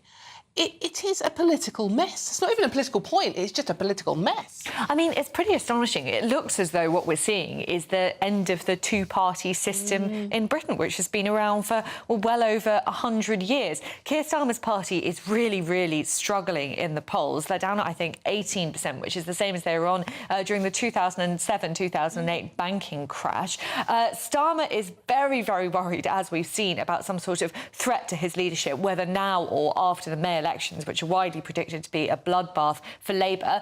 That said, there isn't any clear heir to Starmer. There are those on the right of the party in the cabinet, so Wes Streeting and Shabana Mahmood, but it's unlikely that they would get the support of the Labour Party at home, who tend to be more left-wing. And then there are people like Angela Rayner, who obviously has had a pretty torrid time in Parliament over the past year. Then on the Conservative side, Kemi Badenoch was widely believed by almost every Conservative I've spoken to have made the wrong call in the first 6 months or so of her leadership. She said, and you could sort of see where she was coming from at the time, but it hasn't worked out very well, that after the election, after that drubbing that the Conservatives received last July, they needed to take away and take some time to reflect. So she deliberately sort of didn't come up with any policy. She deliberately kept very quiet. Well, maybe that was the sort of humble thing to do, but it created a political vacuum which Reform have filled. I think in the 6 months or so since, and especially at the Conservative Party conference, Kemi Badenoch did a pretty competent job. A lot of the policies were fully costed, which you can't always say for the Reform Party, it has to be said. But in the public's eyes, it seems to be too little too late. She didn't get that momentum in her first 6 months. No one really knows who she is, and people see her, if they see her at all, as a sort of Farage-light option. So the Conservatives are really, really struggling, and one poll is now suggesting they would receive just 14 seats in a general election. I mean, that is really, really astonishing. And in its place, we have the Reform Party obviously doing exceptionally well in the polls, looking like they would win something like 350 seats if a general election were tomorrow. Obviously, we need to take all of this with a bit of a pinch of salt. People are more willing to say they'd vote for outlier parties a long time before an election. When it comes to it, they might go out and vote for the parties that they're used to voting for. And then also on the left, you've got the Green Party under Zach Palensky doing unbelievably well, just picking up votes in the polls all over the place. They now seem to be the kind of Corbyn heir, if you like. So you've got politics going far more extreme in both directions, and that two-party system seems to be the sort of sacrificial victim in all of this. It is absolutely fascinating. I mean, and I keep coming back to the fact fact that, you know, I mean, we joke about it, you know, seldom hear Keir, but this is his 42nd foreign trip in just 17 months. We did work out the actual mileage for you yesterday, but I've forgotten it, sorry, but it's a lot, basically. At the G20 in Johannesburg in South Africa at the moment, giving interviews, including to our very own Christopher Hope, but also he gave one to our rival broadcaster, where they said to him, you are absolutely the chaos within your party. And he didn't answer it. Well, he is really stuck between a rock and a hard place here. He desperately wants to hold on. I think he knows that everyone is watching for that budget on Wednesday. There were rumours that it was Keir was putting pressure on Rachel Reeves not to raise income tax because he thought that that would be the end of both her and himself.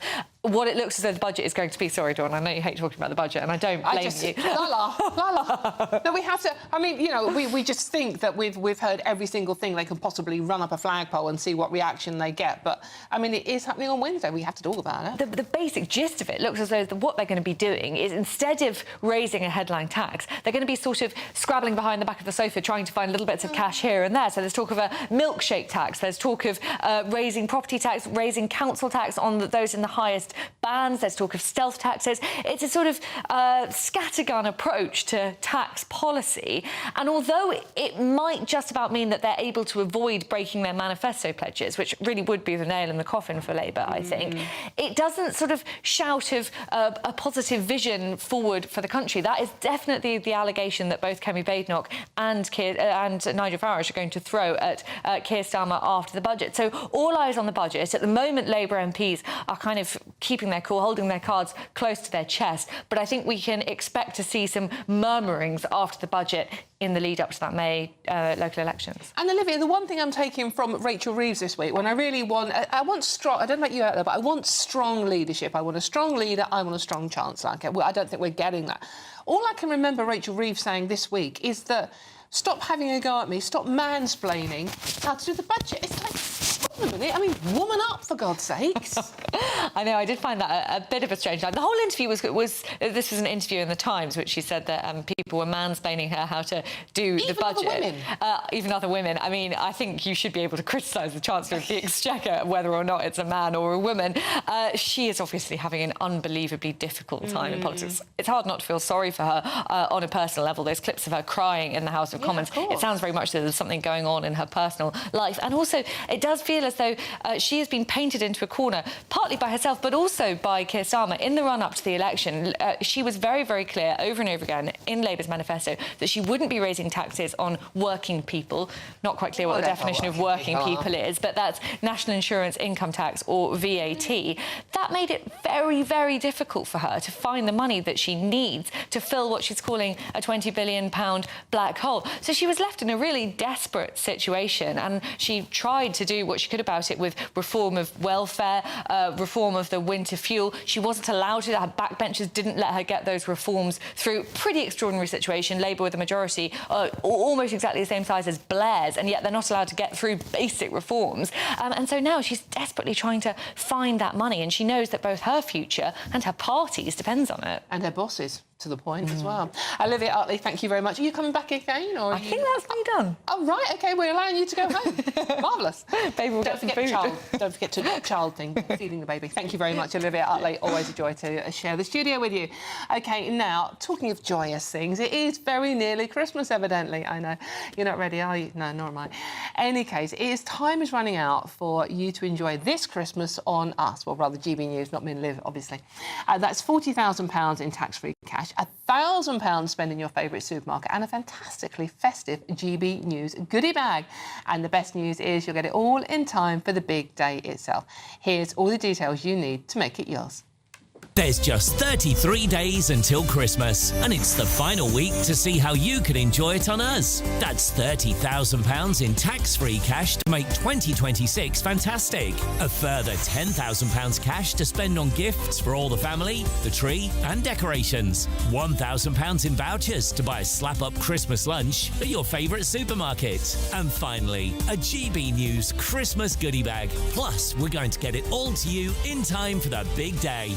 For another chance to win, text WIN to 63225. One entry costs £2.50 plus one standard network rate message. Or text BONUS to 63225. 5 entries cost £5 plus one standard network rate message. Go to gbnews.com/win. Entries start at £2.50. Call 0903 686 3232. Calls cost £2.50 plus your network access charge. Or post your name and number to GB17 PO Box 8690 Derby DE1 9TT. UK only. Entrance must be 18 or over. Lines close at 4 p.m. on the 28th of November. The winner may be contacted live on GB News, week commencing the 8th of December. Please check the closing time if listening or watching on demand. Good luck. Good luck indeed. The goodie bag is great, by the way. The GB News baubles are really lovely. I may have borrowed one last Christmas. It just fell into my bag in any case, and that's my excuse, and I'm sticking to it.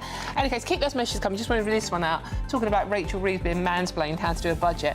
And this is from Bobby Dazzler. Says, until this week, I didn't even know what the word mansplaining existed. Must have been out of school on that particular day. Well, I would womansplain it to you, but I haven't got time. I'm Dawn Neeson, this is GB News. Loads more coming up on today's show.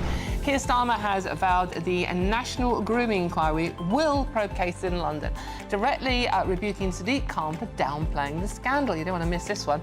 All of that and much more to come. This is GB News, Britain's news channel. I'll see you very soon. Mornings don't have to be tiresome, especially if you have the right company. Wake up to news as it happens, opinion and debate, and of course, a little bit of entertainment too. Because when the kettle's on, we're on. That's Breakfast on GB News, a show worth waking up for. Every morning from 6 a.m. Only on the People's Channel, Britain's news channel. We'll spread the news, you spread the word. From the school run to the home run, watch a new show for all of Britain. He can say whatever he wants. A straight talking show where all voices are heard. And, you know, when are we going to stop talking about smashing the gangs and actually do it? With the stories that matter from every part of our country. There's a bit of a crash landing there for your Chancellor. Bold, fearless and standing up for you. That's me, Martin Daubney, 3 p.m. till 6 p.m. weekdays here only on GB News. The People's Channel, Britain's news channel. Westminster's full of talk, but out here, it's the real world. Am I allowed to talk No, now? that's it. This is where it matters, real people and real lives. That's what politics is all about. In fact, has Trump made a good start? No. Straight answers, no spin, and just a couple of pints. How many fingers have I got up? About 10. So join me for Lee Anderson's Real World every Friday at 7 p.m. only on GB News. The People's Channel, Britain's news channel. You want to know what's really going on in the corridors of power? Labour don't know what to do with you half the time, and that makes you quite lethal in the chamber. Get behind the headlines with Chopper's Political Podcast. Join me, Christopher Hope, as I sit down with the great and the good of British politics. We'll see where this ruling takes us. These are the stories shaping our nation. Chopper's Political Podcast, available now on all platforms. Listen in and stay ahead. Decisions made in Washington aren't just shaping America, they're shaping Britain too. From migration to global security, from crime to health. Whatever happens in the White House today will be felt in your town or city tomorrow. That's why The Late Show is live from Washington, D.C. Cutting through the politics to show you what it all means for Britain. The Late Show live every night at midnight. Only on GB News, Britain's news channel. Bold. They are under no illusion. Ray. Are you a human trafficker? Boundless. I've had enough of the nonsense, and I'm not afraid to say it. Don't get us on the BBC. Every weeknight, I tear through the headlines. The smell of gasoline. Should we be worried about it? From Westminster madness to cultural war chaos. What we're going to do now, they are throwing things out the car as we speak. Get ready, Britain. Here we go. Patrick Christie tonight, weeknights from 9 p.m. only on GB News, Britain's news channel. Britain's economy is at a crossroads. And this budget day, every decision counts. From taxes and rent to the cost of living. Whatever the outcome, the GB News family will be there. With expert analysis, breaking down what it means for you. Budget day, all day Wednesday. Only here on the People's Channel. Britain's news channel.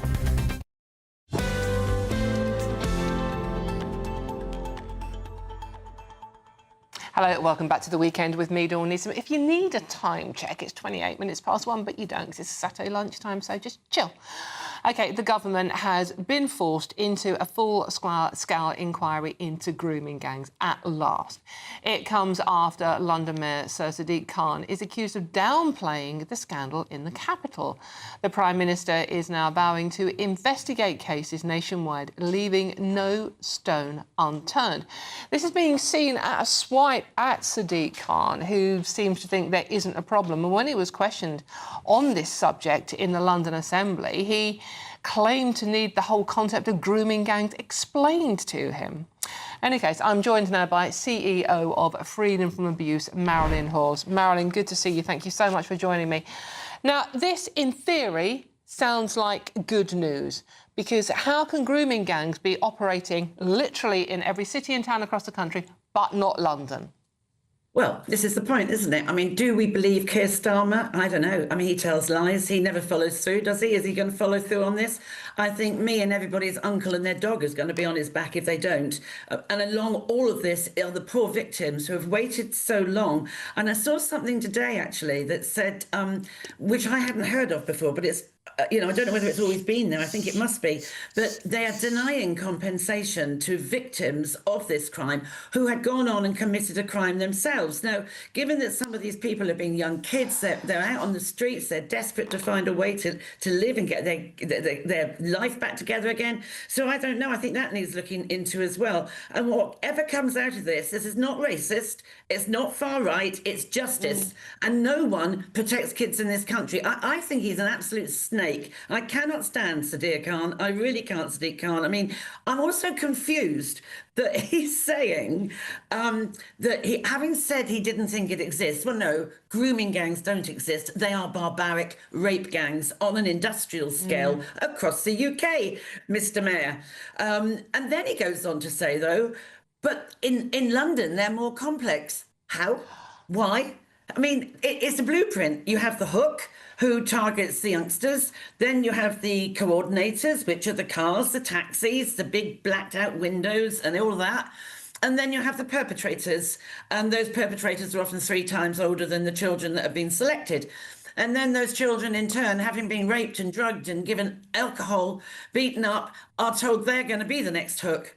And if they dare tell, and that's why there's a wall of silence, if they dare tell for you and your parents, and they will, they are brutal beyond imagination. Now, Sadiq Khan, if he has ignored, denied, doesn't understand how these gangs work, could he step aside, please? Could Keir Starmer do the first decent thing and get rid of him?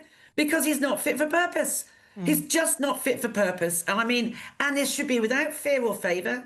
And if you've got thousands and hundreds, and you will have, of Pakistani, Bangladeshi men, tough. You arrest them, you deport them, you put them behind bars, and you get rid of your 2-tier policing, because it does exist. And it just drives me mad. It really does. That, you know, what's the point in these... Well, ladies now, what's the point in them having had that courage to come forward if they are going to be silenced, if it's going to go on the back burner again? I've got no faith in Starmer or Khan. They're bad at each other. And then you've got to think of Mark Rowley, Sir Mark Rowley. Now, what's his role been in this? Because Sadiq Khan is like a little tin god with the Met Police, isn't he? As you can see, I'm not a fan. No, I mean, and very, very strong, passionate words, Marilyn. I can understand entirely why, because, you know, this has been going on for 2 decades, over 20 years, that young girls have been... longer, 30 years, 30 years. And it's still going on. And for the mayor of our capital city to actually say, well, it's, you know, it's a complex issue and I'm not sure it's going on in the city. I mean, is he frightened of being accused of being racist? Is that his problem? Excuse me, he's Muslim, isn't he? Well, yes, of course, yes, absolutely, but... You know, is he protecting his own? Who knows? But he's not doing the decent thing for these girls. And also boys, don't forget it's also boys. And let me also tell you, they do not all come from residential care children's homes. Some of them I have met have come from perfectly nice middle-class homes, if you want to go classist about it. Even those very wealthy families where children have been left on their own with the devices, with a nanny looking after them or whatever. They get bored, they get picked up. I mean, one of of the worst places, and I have known this for years, is outside and around Westminster. You're telling me he didn't know? Is he blind? You know, he just, and if you're going to be in that rank denial where he thinks it's more complex, he is absolutely doesn't know the basics of this. And that's not an excuse to ignore it. There's 9,000 that they know. This is and why wouldn't it be London? You've got trains, you've got tubes, you've got loads of eating out places, you know, food outlets, all that sort of stuff. And people just need to open their eyes. If you know what you're looking for, you can see it a mile off. And if he would like to sit down with me, I can tell him how he can see. I'll take him there. I'll show him where it's happening. I mean, it's bonkers. And the fact that everybody has denied this for 30 years, Dawn, is criminal in itself, because I know a lawyer, it was a gentleman who got in touch with me after I was on GBNews a few months ago, and he had been a detective up in Lancashire, and he had been seconded to the Blackburn area just for 3 weeks to investigate burglaries that were going on there by Pakistani and Bangladeshi men that they thought were like funding this habit. He didn't know what was going on, but he was noticing young girls talking to taxi drivers. Now, let me tell you, some of those taxi drivers are back out on the streets. Why? And then he went back to his own police station, and or police station where he was seconded to for 3 weeks. And he said, I'm not happy about what I've seen. I don't know what it is I've seen, but there's these girls and they're getting in cars, and he was told to be quiet. He said, oh no, sir, you know, the guy at the top, he knows it all. No, you only got to talk to Maggie Oliver. She lost her job because she called this out. And I've been saying the Pakistani word on air for over 20 years. And everybody thinks I'm stupid, and I'm not. And if I know it, Sadiq Khan should know it. He's no right to be in post. Marilyn, I can hear the anger and passion in your voice. Thank you so much for joining us today. That's Marilyn Hawes, who is CEO of Freedom from Abuse. Thank you very much. Strong words, and obviously, so Sadiq Khan isn't here to defend himself. We would love Sadiq Khan to come on and talk to us, but he hasn't done so far, but we are hoping that he does. I'm Dawn Neeson, this is GB News. Lots more coming up on today's show. Home Secretary Shabana Mahmood warns Britain is becoming more racist after a fiery Commons clash over her immigration reforms. So is Britain becoming more racist? I'll be debating that one in the next hour. But first, it's time for the news headlines with Sophia.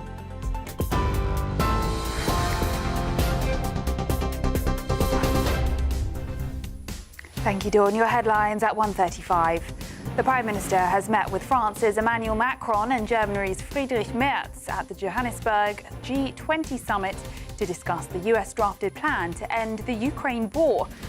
Meanwhile, Donald Trump says Volodymyr Zelensky will have to approve the proposed peace plan to end the war in Ukraine or risk losing weapons and intelligence. Marjorie Taylor Greene has announced her resignation from Congress after falling out with Donald Trump over his reluctance to release files related to Jeffrey Epstein. The owner of the Daily Mail has agreed a £5 million deal to buy The Telegraph. Andrew Mountbatten-Windsor has been criticised by US politicians for his, quote, silence amid their probe into Jeffrey Epstein. Those are the headlines for now. More news at the top of the hour.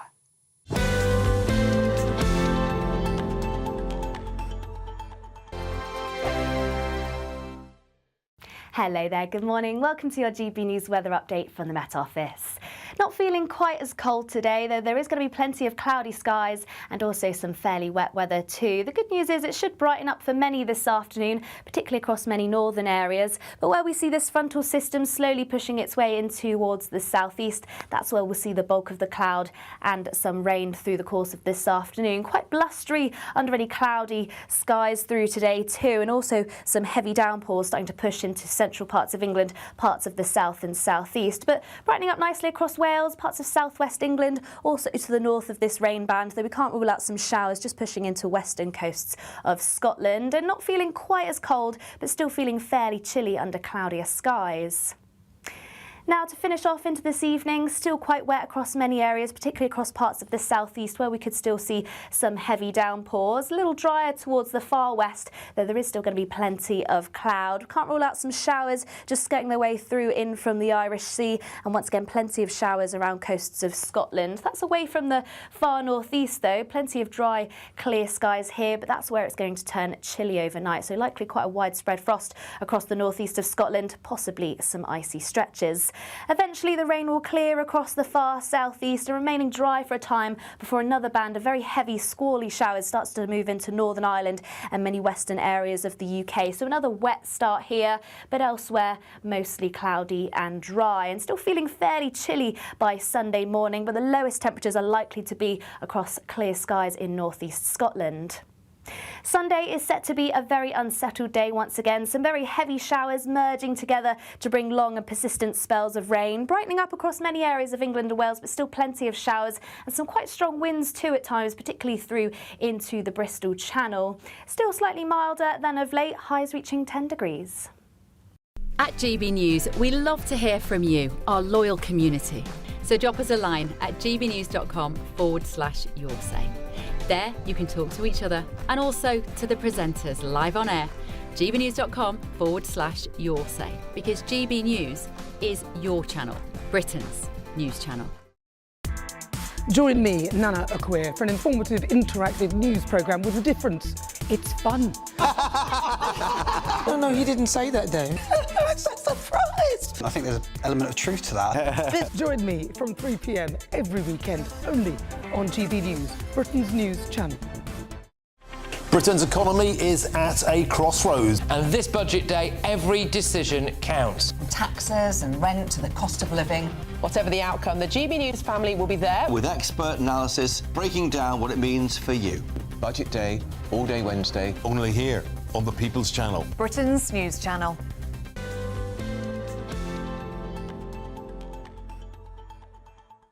Hello and welcome back to The Weekend with me, Dawn Neeson. Thank you so much for your company this Saturday afternoon. Now, Home Secretary Shabana Mahmood says Britain is becoming a more hostile country. It comes as she spoke sharply about the racial abuse she and her family still face, which has sparked a fierce political row. So is racism on the rise in Britain? It's a very, very leading question, isn't it? So let's find out what Senior Fellow at News Culture Forum, Dr. Philip Kizelli, thinks of this. Philip, thank you very much for joining me today. Now, I mean, Shabana's interview is quite upsetting in one way, because she talks about the personal abuse her and her family have experienced, and she says it's getting worse. What do you make of what she's got to say? Well, it's interesting. I mean, she seems to spend all her time in Westminster and the Westminster Village, and I spend an awful lot of time there as well, as you do. I've never come across anything like that. I'm not saying this stuff hasn't happened to her, by the way, and if she is being racially abused, then that's appalling. But I think you have to put it in a slightly broader context, and I've just got 3 examples here, Dawn, that might be interesting. Okay, first of all, is this country racist? I would say no, it's not in the way that she thinks anyway, because there's always a privilege of black ethnic minority people in job applications, especially in institutions. I worked in education for 25 years, interviewed lots of people. It was always, we privilege people from ethnic backgrounds, always. They always had the privilege when it came to that kind of thing. 2, black people on television, okay? 50% of people are in ads are black, and there's only 4% of the population, okay? Also, when you look at the narratives of television series, films, etc., black people are almost always presented in an extremely positive light, and white men like me, for example, are either presented as stupid or negatively.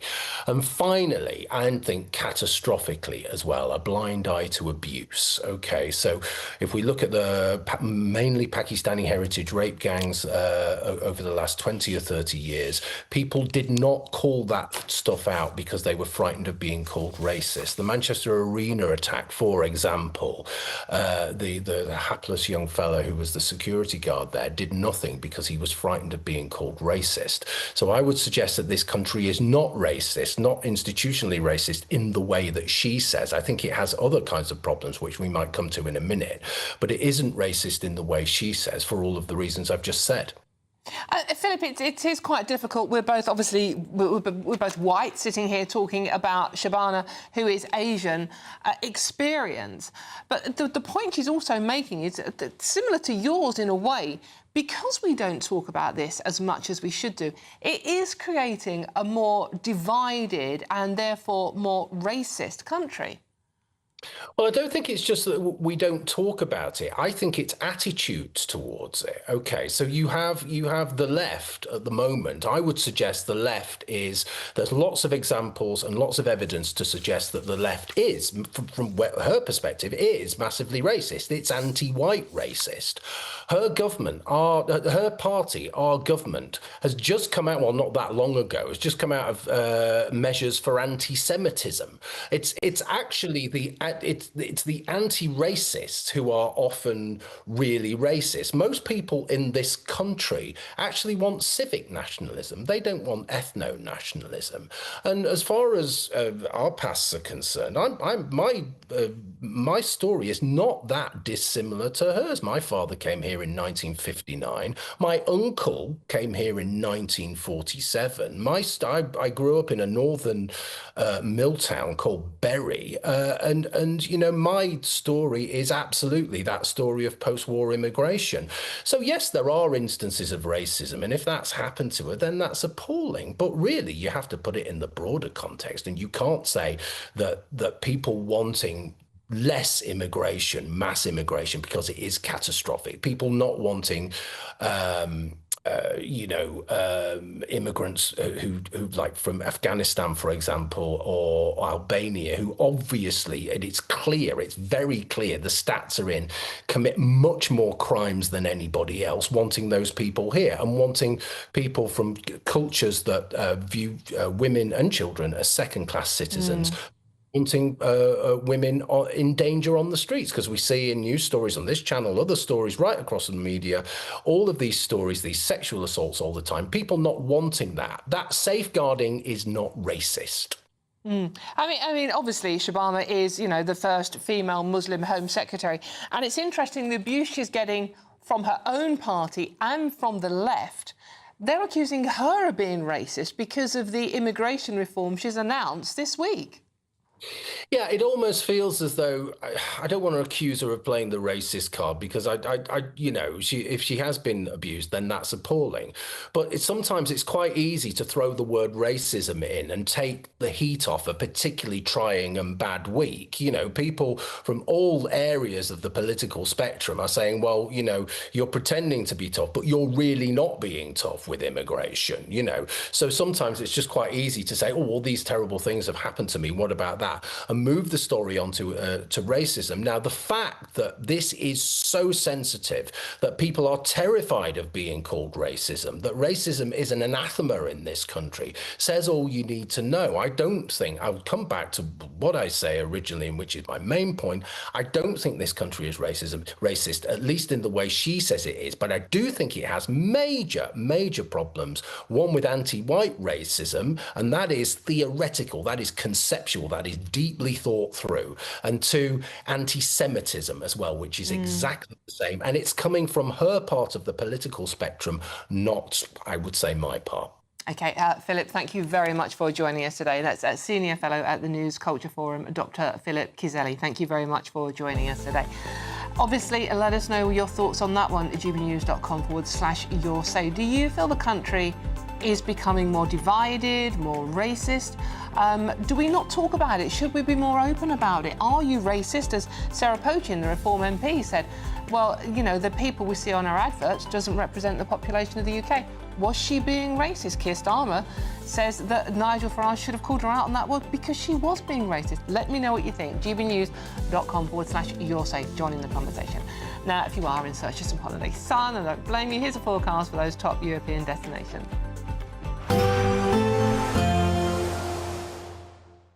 Ready to soak up that holiday sunshine? Won't we need some cover? No worries. All sorted. All Clear Travel Insurance sponsors GB News Travel Destinations Forecast.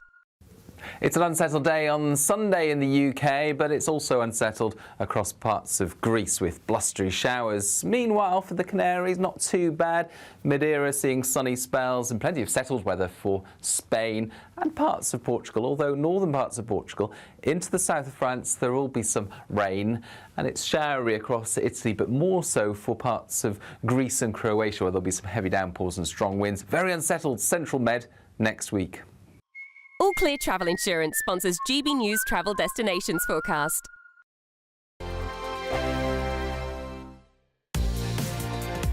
Mornings don't have to be tiresome, especially if you have the right company. Wake up to news as it happens, opinion and debate, and of course, a little bit of entertainment too. Because when the kettle's on, we're on. That's Breakfast on GB News, a show worth waking up for. Every morning from 6 a.m. Only on the People's Channel, Britain's news channel. We'll spread the news, you spread the word. I'm Camilla Tominey. This is GB News, Britain's election channel. GB News Breakfast, every day from 6 a.m. Me and my mum, and it looks real, doesn't it? It isn't. I thought that was real when I first saw it. Not that you'll be able to see it, but anyway, it's me and mum. Things like that, AI is amazing, isn't it? Because your mum's no longer with us. Yes. You've got a lovely video of you hugging her. Yeah. Which is lovely. Which is not real, but anyway. It's but I liked it. Like the idea, I thought they've done it very well. Yeah. It's quite. But good luck to kids learning to tell the difference between all of that. Well, we are talking about education today. Lots of you getting in touch. Edmund says, my grandson ended up going to hospital with stress over his exams. GCSEs are too much, I think. They've gotten harder and harder. They're not like they were when I was at school. I only got 3 exams done at 16 and then I dropped out afterwards. What, you get 3 exams at 16? That's what Edmund got. He says GCSEs are much harder now. Peter says some of us were self-sufficient at 15 years old. We were growing our own food, we were collecting fuel for our fires, and we had paper jobs, not playing with phones and on social media all the time. That's a very good point. That's absolutely right. You know, people were fighting in the First World War and the Second World War at 15, 16, 17. And, you know, I mean, pressure. I mean, I just think I think we should teach kids to be more resilient. Yes. That's the thing. I think that you just can't say they've buckled and we see that as the latest stage. Some of you may agree with me, but I mean, everybody. I mean, how the heck? I could bore you silly, believe me, bore you silly with pressure and things you did for school and you know, what was expected. There was just no tolerance for any leniency in my school at all. But we got through it and I can say happiest days of my life still. Well, maybe resilience needs to be taught in the national curriculum. Maybe it needs to be taught more Resilience, at home. good idea. GB News, the People's Channel. I'm Michelle Dewberry. This is Jubes & Co with you. Hello everyone, Patrick Christie is here. GB News, Britain's news channel. Access the stories that matter to you. Take the GB News family with you on any device. And as long as you have an internet connection, tune in to GB News anywhere on the planet or beyond. GB News, the People's Channel, Britain's news channel.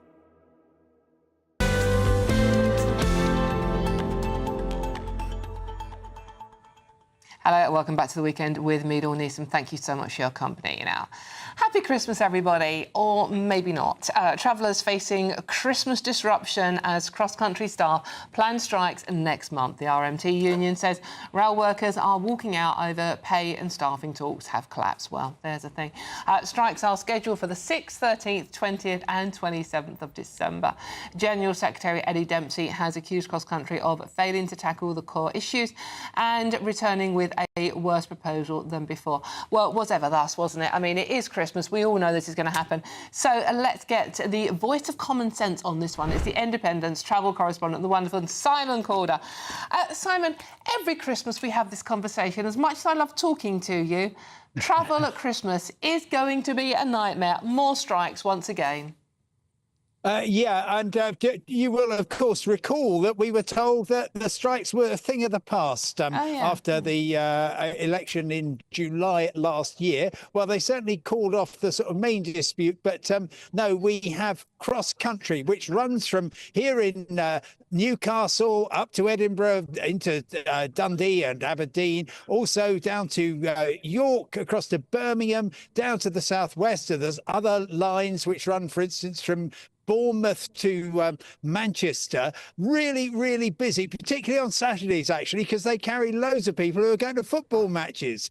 But exactly as you say, 2 weeks today, on the 6th of December, there will be probably no cross-country trains, and that will be repeated for every single Saturday in December, and that will include the two really busy ones. The Saturday before Christmas is always really busy. That's the 20th, and after that, the 27th, it's the first trains that there will be running since Christmas Eve. So those are normally really busy as well. And to make matters even worse, Dawn, I'm sorry to say there's lots of work going on the West Coast Main Line. That's basically from Glasgow through Preston, Manchester, Liverpool, down to London. So loads of people would normally be switching to cross-country to complete their journeys. They will not be able to do that. And I'm afraid cross-country haven't really said much. They regret this and they wish that the RMT hadn't done it. But if you go onto their website, it says there's no current industrial action planned,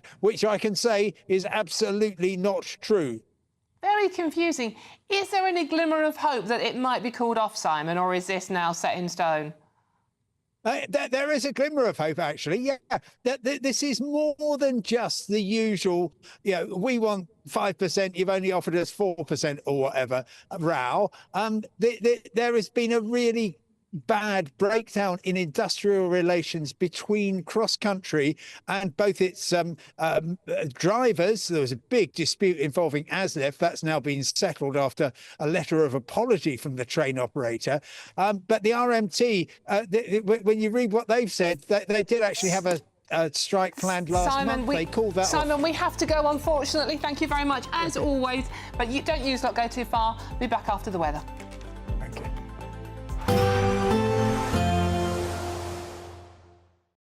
Today, clouds overhead, total zen within. Box Solar sponsors the weather on GB News. Hello there, good morning. Welcome to your GB News weather update from the Met Office. Not feeling quite as cold today, though there is going to be plenty of cloudy skies and also some fairly wet weather too. The good news is it should brighten up for many this afternoon, particularly across many northern areas. But where we see this frontal system slowly pushing its way in towards the southeast, that's where we'll see the bulk of the cloud and some rain through the course of this afternoon. Quite blustery, underly cloudy skies through today too, and also some heavy downpours starting to push into central parts of England, parts of the south and southeast, but brightening up nicely across Wales, parts of southwest England, also to the north of this rain band, though we can't rule out some showers just pushing into western coasts of Scotland, and not feeling quite as cold, but still feeling fairly chilly under cloudier skies. Now, to finish off into this evening, still quite wet across many areas, particularly across parts of the southeast where we could still see some heavy downpours. A little drier towards the far west, though there is still going to be plenty of cloud. Can't rule out some showers just skirting their way through in from the Irish Sea, and once again plenty of showers around coasts of Scotland. That's away from the far northeast though. Plenty of dry, clear skies here, but that's where it's going to turn chilly overnight, so likely quite a widespread frost across the northeast of Scotland, possibly some icy stretches. Eventually the rain will clear across the far southeast and remaining dry for a time before another band of very heavy squally showers starts to move into Northern Ireland and many western areas of the UK. So another wet start here, but elsewhere mostly cloudy and dry, and still feeling fairly chilly by Sunday morning, but the lowest temperatures are likely to be across clear skies in northeast Scotland. Sunday is set to be a very unsettled day once again. Some very heavy showers merging together to bring long and persistent spells of rain, brightening up across many areas of England and Wales, but still plenty of showers and some quite strong winds too at times, particularly through into the Bristol Channel. Still slightly milder than of late, highs reaching 10 degrees. Today, clouds overhead, total zen within. Box Solar sponsors the weather on GB News. It's the final week to see how you can enjoy Christmas on us. First, we'll give you an incredible £30,000 in tax-free cash. Then we'll give you a further £10,000 cash to spend on all your Christmas presents, even the tree. Christmas lunch, that's on us too, with £1,000 in shopping vouchers to spend at your favourite supermarket. Finally, a GB News Christmas goodie bag. For another chance to win, text WIN to 63225. One entry costs £2.50 plus one standard network rate message. Or text BONUS to 63225. 5 entries cost £5 plus one standard network rate message. Go to gbnews.com/win. Entries start at £2.50. Call 0903 686 3232. Calls cost £2.50 plus your network access charge. Or post your name and number to GB17 PO Box 8690 Derby DE1 9TT. UK only. Entrance must be 18 or over. Lines close at 4 p.m. on the 28th of November. Please check the closing time if listening or watching on demand. Good luck. Britain was once the envy of the world. But look around. A nation that no longer knows what it is or where it's going. A country that's broken. How do we fix Britain? How do we bring it back? Friday night with Matt Goodwin at 8 p.m. only on GB News. Decisions made in Washington aren't just shaping America, they're shaping Britain too. From migration to global security, from crime to health. Whatever happens in the White House today will be felt in your town or city tomorrow. That's why The Late Show is live from Washington, D.C. Cutting through the politics to show you what it all means for Britain. The Late Show live every night at midnight. Only on GB News, Britain's news channel. No matter the state it's in, this is our nation. Join me, Jacob Rees-Mogg, for a genuine, honest discussion on where we have been, where we are going, and where we are with the people who set the direction. Tune in to State of the Nation every Monday to Thursday, 8 to 9 o'clock. Only on GB News. Exciting news. Every Friday, my Patrick Christie's Tonight Show is going to have a twist to it. We're welcoming some special guests. You. That's right, on Fridays I'm going to be doing my show in front of a live studio audience because this show is about you and what you have to say. It's going to be the same big debates, same big topics, same big opinions. But every Friday night at 9 p.m, you are invited to come on down to Patrick Christie's Tonight to be a part of the action. Only on GB News, the People's Channel, Britain's news channel. At GB News, we love to hear from you, our loyal community. So drop us a line at gbnews.com/yoursay. There you can talk to each other and also to the presenters live on air. gbnews.com/yoursay, because GB News is your channel, Britain's news channel.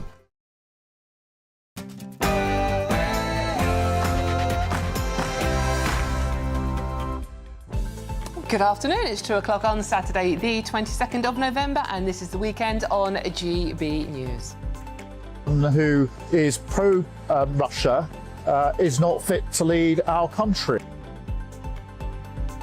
Yeah, Starmer launches an attack on Nigel Farage, accusing him of being spineless for failing to confront allegations of racism within his party. This comes as the PM tells GB News political editor Christopher Hope that he still wants to be in office until 2034. Meanwhile, the Pink Ladies are protesting in Chelmsford today against the use of migrant hotels in the name of female safety. We'll be live on the ground there very shortly. And Home Secretary Shabana Mahmood warns Britain is becoming more racist after a fiery Commons clash over her immigration reforms. She says uncontrolled immigration has fueled bigotry and reveals racist abuse is sadly nothing new to her. So is Britain becoming more racist? Meanwhile, Sir Keir Starmer has vowed that the National Grooming Gang inquiry will probe cases in London, directly rebuking Sadiq Khan for downplaying the scandal. The Prime Minister says no stone will be left unturned and police must prioritise every case, old or new. And Countdown star Susie Dent is praising street art, graffiti to you and me, calling it beautiful and historic, adding that graffiti should be celebrated, pointing out it dates back to ancient Pompeii times. I'll be joined by a graffiti artist later on. I'm Dawn Newsom and this is Weekend.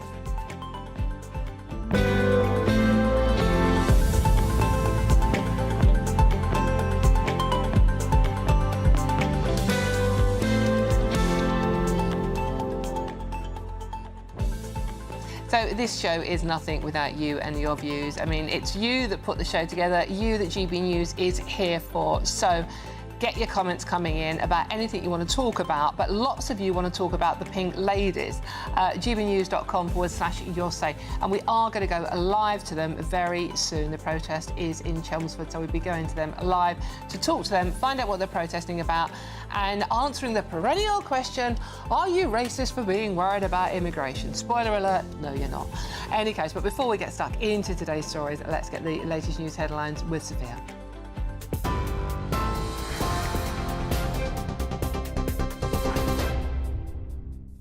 Dawn, thank you. Your headlines, it's just gone 2 o'clock. Sir Keir Starmer and other European leaders have called the US-drafted peace plan for Ukraine a basis which will require additional work as they express concerns about the proposal to limit Kyiv's armed forces. The Prime Minister met with Ukraine allies at the Johannesburg G20 summit today. The gathering is then expected to be expanded to include other leaders.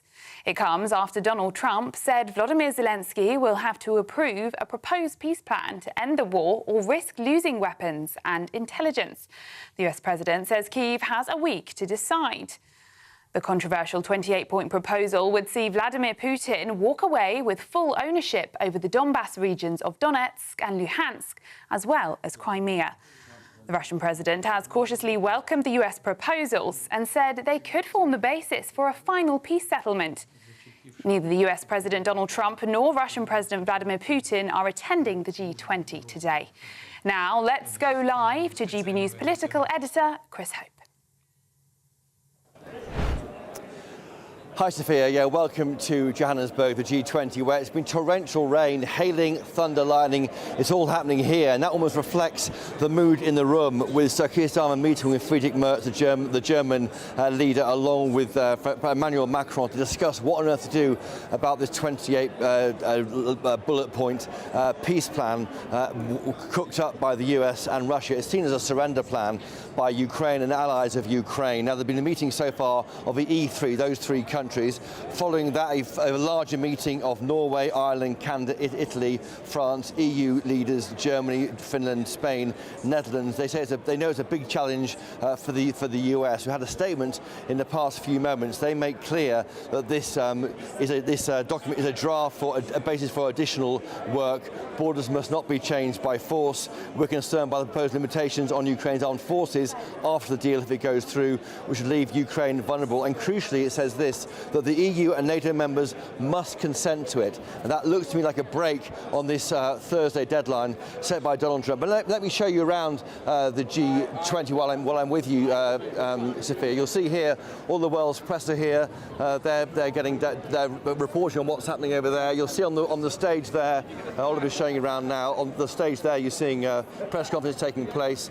And it's a very, very busy place here. We are corralled slightly as the world media away from where the leaders are. But of course, there's been a 30-page agreement, a leader statement about the environment and all sorts of areas. That talks about the sanctity of borders. But the real action for the UK, for Sir Keir Starmer, has been on the margins of this event. And we'll see more of that in coming days. Rumours already of meetings in Geneva at official level as this countdown carries on until Thursday, when, of course, Donald Trump has said that if Ukraine doesn't agree to the plan, he'll withdraw intelligence support and defence export support. So as things stand, the UK and EU and others trying to put a brake on that and say it requires EU and NATO consent for it to go ahead. Lots of drama and bad weather here in South Africa.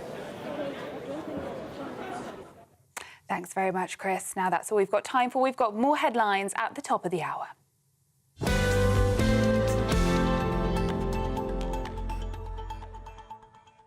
Thank you very much, Sophia. Now, the conversation of the day that you all want to get in touch about is the Pink Ladies and their protest today. Let me see. Carol says, thank you, Dawn. No, we are not racist, but there are people who like to think we are, and that is so divisive. And Mark says, good to hear the Pink Ladies standing up for women's rights as well.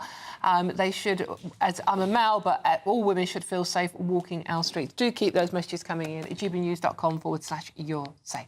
OK, now, you've just just heard Christopher Hope on the news bulletins just there. Now, Sir Keir Starmer has launched an attack on Nigel Farage, accusing him of being spineless for failing to confront allegations of racism within the party. Anyone who is pro-Russia is not fit to lead our country.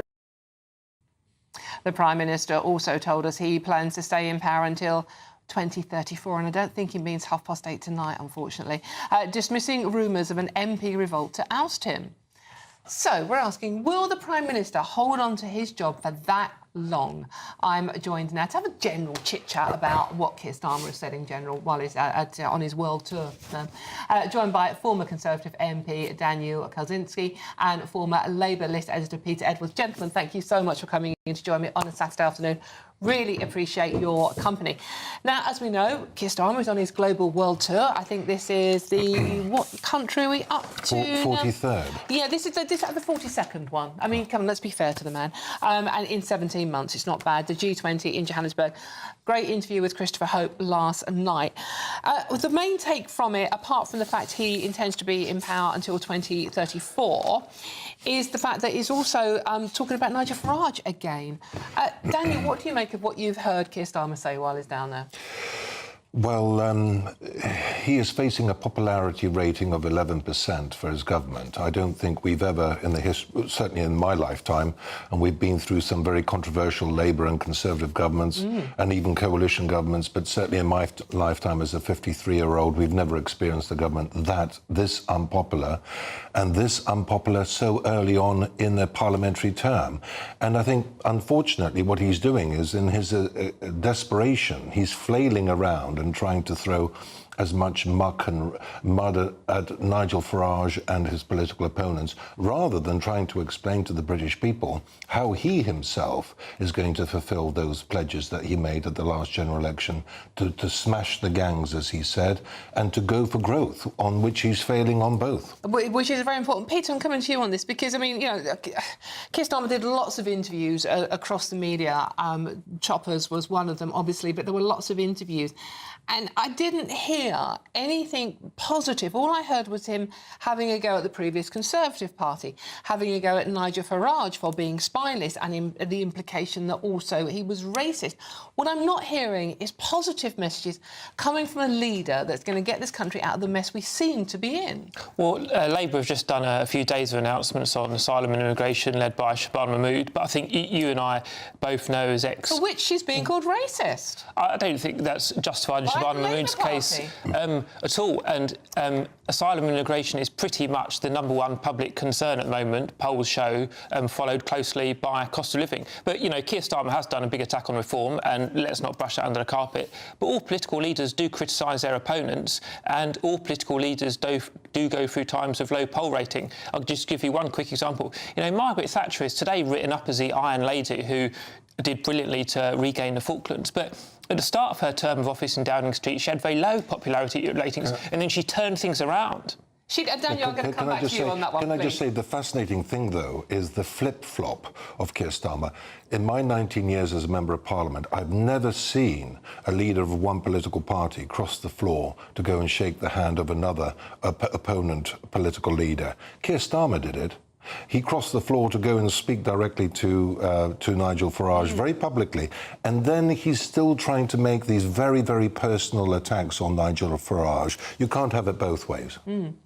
Peter? I don't think that's fair at all. You know, I think on any politician, especially leader of the country, you're meant to be polite and respectful. And Nigel Farage, I think after 7 or 8 attempts, did finally get into the House of Commons. So I think being polite and chivalrous and saying congratulations, nothing wrong with that. But there's also nothing wrong with criticising your opponent's values, particularly if you think they've done something that is not moral. And that's why he keeps bringing up the comments by Reform MP Sarah Potchin, because he views them as racism. So I think you can do different things. You can be fair to your opponents, but you can also tell them when you think they're wrong. How polite and courteous is it exactly to accuse another politician of being spineless? Oh, I think that's a pretty routine word in Westminster that all teams say about all other teams. And Keir Starmer made a particular point about reform and how Reform MPs view Russia. And remember, it's only a few days since the ex-Reform leader in Wales was sent to jail for a decade for taking bribes from Russia. Imagine if that had been a different party. You know, the papers would be all over it. It's completely right that Reform faces scrutiny when one of their former leaders has ended up in jail. No, indeed, and that's Nathan Gill we're talking about, ex-leader of Reform in Wales, who was sentenced for 10.5 years for taking at least £40,000 in pro-Russia bribes. I mean, Keir Starmer is right to call that out, isn't he? Oh, I watched that GBNews report yesterday and I was absolutely shocked. And being the first ever Polish-born British Member of Parliament and a foreigner to this country myself, I was always cognizant of the fact that some could always, you know, challenge my own loyalties, having been born in another country and coming here. I was always absolutely 100% loyal to the United Kingdom, my new home country. I love this country so much. And so it was particularly shocking to hear that a parliamentarian like him was prepared to allegedly, I think it's take... Well, it's been found guilty. It was proven, take £40,000 in order to, you know, make speeches on behalf of Russia. I find that absolutely deeply disturbing, and it's absolutely appropriate that he was, he's going to trial at the Old Bailey, which is reserved for some of the worst criminals in this country. Of course, in the past, treachery to the state, you would be sent to the Tower of London and ultimately you would lose your life. And I think at a time when we are starting to see how these countries like China and Russia and others are trying to manipulate the House of Commons through spying and all these allegations, this is a particularly very, very important time. This is the only aspect where I agree with Sir Keir Starmer that these things need to be called out. The problem I'm having with this particular line at the moment, Peter, is the fact that, of course, that was profoundly wrong. However, we also have a government that seems to be ushering in a huge Chinese embassy right in the middle of our capital city and all the security risks that's entails. I have worries about that, but I also know there's a ton of information that's not entered the public domain, and it appears, and I'm only going by reading the papers, that ministers have had some assurances privately from security services about what Chinese embassy would and would not be able to do in its new and bigger location. And, you know, I think they are competent people, and it would be very brave for any minister not to take into account what security services say. So I think they have done that. But zoom out more broadly, look at China. China is both an opportunity for collaboration, but a significant threat as well. And I think the PM knows that they're a threat. You know, look at their treatment of Uyghur people, look at the hacking and so on and so on. But can I just say on that point, you know, the Chinese embassy is one thing, and giving them the planning permission for a super embassy at a time of growing concern about the way they're behaving is one thing. 1,000,000 times worse is handing over the British Indian Ocean Territory, which I was sent to visit by the Foreign Office in 2019. What I saw there on those 58 islands in the middle of the Indian Ocean, the area we control around them is twice the size of the United Kingdom, 58 islands. Handing it over to Mauritius, which is basically a very close ally of China, I think that needs to be called out, because Sir Keir is not acting in the sovereign interests of the United Kingdom. And whether it's the British Indian Ocean Territory or whether it's not smashing the criminal gangs as he promised, these are things that are starting to resonate with the British people. We will ultimately now be judged by America and others for our own visa applications if we continue to allow this number of potential criminals and gang members into our country, because that will affect our relations with other countries like America. Of course. I mean, Peter, let's throw that one back to you. I mean, the Chagos Islands are an example. A lot of people have accused this government, and Keir Starmer in particular, of not being loyal to this country, not putting this country first. Oh, I think that's totally daft. And it's completely fair. Why totally daft? It's completely fair for other parties to challenge Labour on particular policies, and the Chagos deal came in for a ton of criticism. But, you know, if you think about Keir Starmer, he was a public servant, and you can say he's an effective leader or not, or agree or disagree with him, but he was head of a national institution in the Crown Prosecution. Every time we see him, he's photographed with a Union flag. I think the idea that Keir Starmer is not patriotic, I just don't really buy at all. Can I just say... that aside was quite funny there. Well, yeah, because he's photographed next to a British flag, that's all right then. But the reality is that we try to... I mean, I have to be a little bit tough with the British people here. We saw him day to day on the floor of the House of Commons. We watched him over the last 5 to 6 years as he was shadow Brexit secretary, as he tried to unravel the referendum that the British people voted for. We watched him, we watched his character, we watched his characteristics. I think it's possible for anybody in this country to be a member of Parliament. I've proved that. But to be a leader of a major political party and ultimately to be Prime Minister of a permanent member of the UN Security Council, a situation peculiar to only 5 nations in the world, takes a unique set of skill sets, attributes and characteristics. We warned the British people, this man, as a man, does not have the prerequisite strengths to be able to do this job. But in their determination to throw us out, they ignored that and they gave Labour an unprecedented majority. We're going to have to live with those consequences. I'm sorry, I must come back on that. I mean, you know, I've tried to keep this fair and policy-based, but people will be falling off their chairs at home, you know, when they think about some of the statesman and stateswoman-like figures we've had, like Liz Truss, who couldn't work out if France was an enemy or not. Her popularity rating is higher than Keir Starmer's. Why was she forced out from office after 40-odd days in? Boris Johnson, who left office in disgrace with Corbyn-esque levels of popularity and so on and so on. Richie Sunak, who I think was a decent trying guy, but, you know, tanked at general election. The idea that these are august statesmen and stateswomen are going to have viewers falling off their chairs in hysterics. I never said they were the best leaders that the Conservative Party has ever had. All I'm saying is that Keir Starmer at the moment is on the approval rating of 11%, and I suspect there will be a change of leadership. There has to be. Otherwise, there's You've answered my final question. I mean, you know, 2034, this is what Keir Starmer sold Christopher Hope. He will be there in 2034. That's not sounding good to you, obviously. Well, I think there's more chance of me flying to the moon. Well, that's possible these days, to be fair. Peter, I'm certain. Like to see him there in 2034 still? Yeah, I'm certain he'll be Labour's candidate at the general election, be Prime Minister. But I do recognise, compared to 6 months ago, that looks a slightly harder ask. But I'm pretty certain he'll be there. I appreciate your honesty. Gentlemen, thank you both so much for coming in. That is Conservative MP Daniel Kaczynski and former Labour List Editor Peter Edwards. Thank you both very much for your time.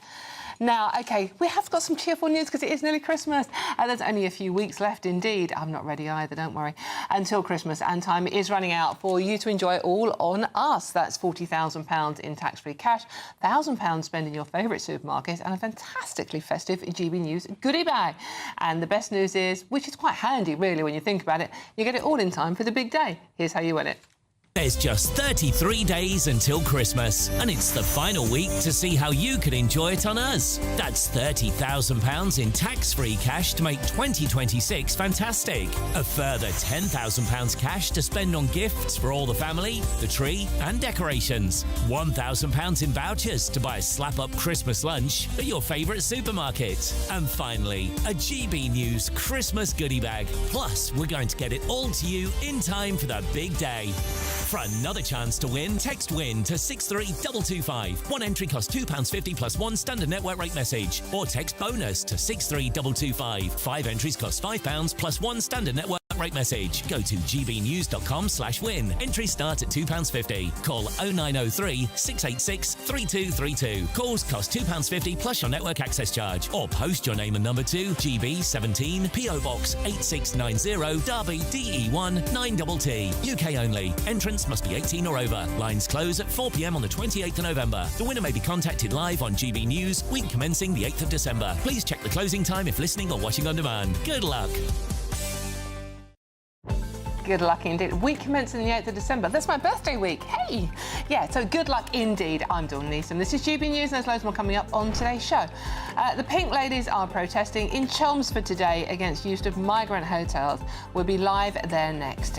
You don't want to miss it. It's cracking stuff. All of that and much more to come. This is GB News, Britain's news channel. I'll see you very, very soon.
Hi, I'm Michelle Dewberry, and my show is your opportunity to cut through all the noise and dive in headfirst to some robust debates. Ideas clash. Situation, isn't it? No, Because the failure is you're deliberately avoiding my point. Nothing's held back, And if you think this is the end of it, wait for more. and we do not shy away from the difficult stuff. Sometimes I want to shake people and say, if only you understood. So join me on Jubes and Co weeknights at 6 p.m. only on GB News, Britain's news channel.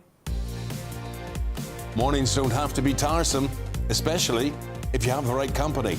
Wake up to news as it happens, opinion and debate, and of course, a little bit of entertainment too. Because when the kettle's on, we're on. That's Breakfast on GB News, a show worth waking up for.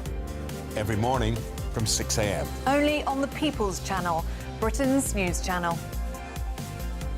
We'll spread the news, you spread the word. From the school run to the home run, watch a new show for all of Britain. He can say whatever he wants. A straight talking show where all voices are heard. And, you know, when are we going to stop talking about smashing the gangs and actually do it? With the stories that matter from every part of our country. There's a bit of a crash landing there for your Chancellor. Bold, fearless and standing up for you. That's me, Martin Daubney, 3 p.m. till 6 p.m, weekdays, here only on GB News. The People's Channel, Britain's news channel. Britain's economy is at a crossroads. And this budget day, every decision counts. From taxes and rent to the cost of living. Whatever the outcome, the GB News family will be there. With expert analysis breaking down what it means for you. Budget day, all day Wednesday. Only here on the People's Channel. Britain's news channel.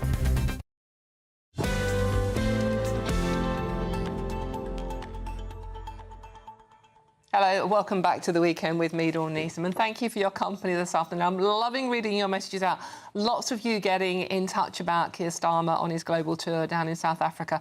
Lots of you implying that you hope he doesn't come back. I'd read them out, but some of you can be quite rude about our Prime Minister. It has to be said, but do keep them coming in. gbnews.com/your say. Now, the story a lot of you are getting excited about as well is the Pink Ladies are protesting in Chelmsford today against the use of migrant hotels in the name of female safety. And what's wrong with that, I ask? Let's cross live and speak with GB News presenter Alexander Armstrong. Alex, how's it going? Oh, very good. Thank you, Dawn. I think I'm the luckiest man in Britain. Look at all these pink ladies here behind me. There we go, yes. Here in Chelmsford in Essex today, where they're having a monumental Pink Ladies protest here today with many speakers. I'll speak to some of them now. Hello.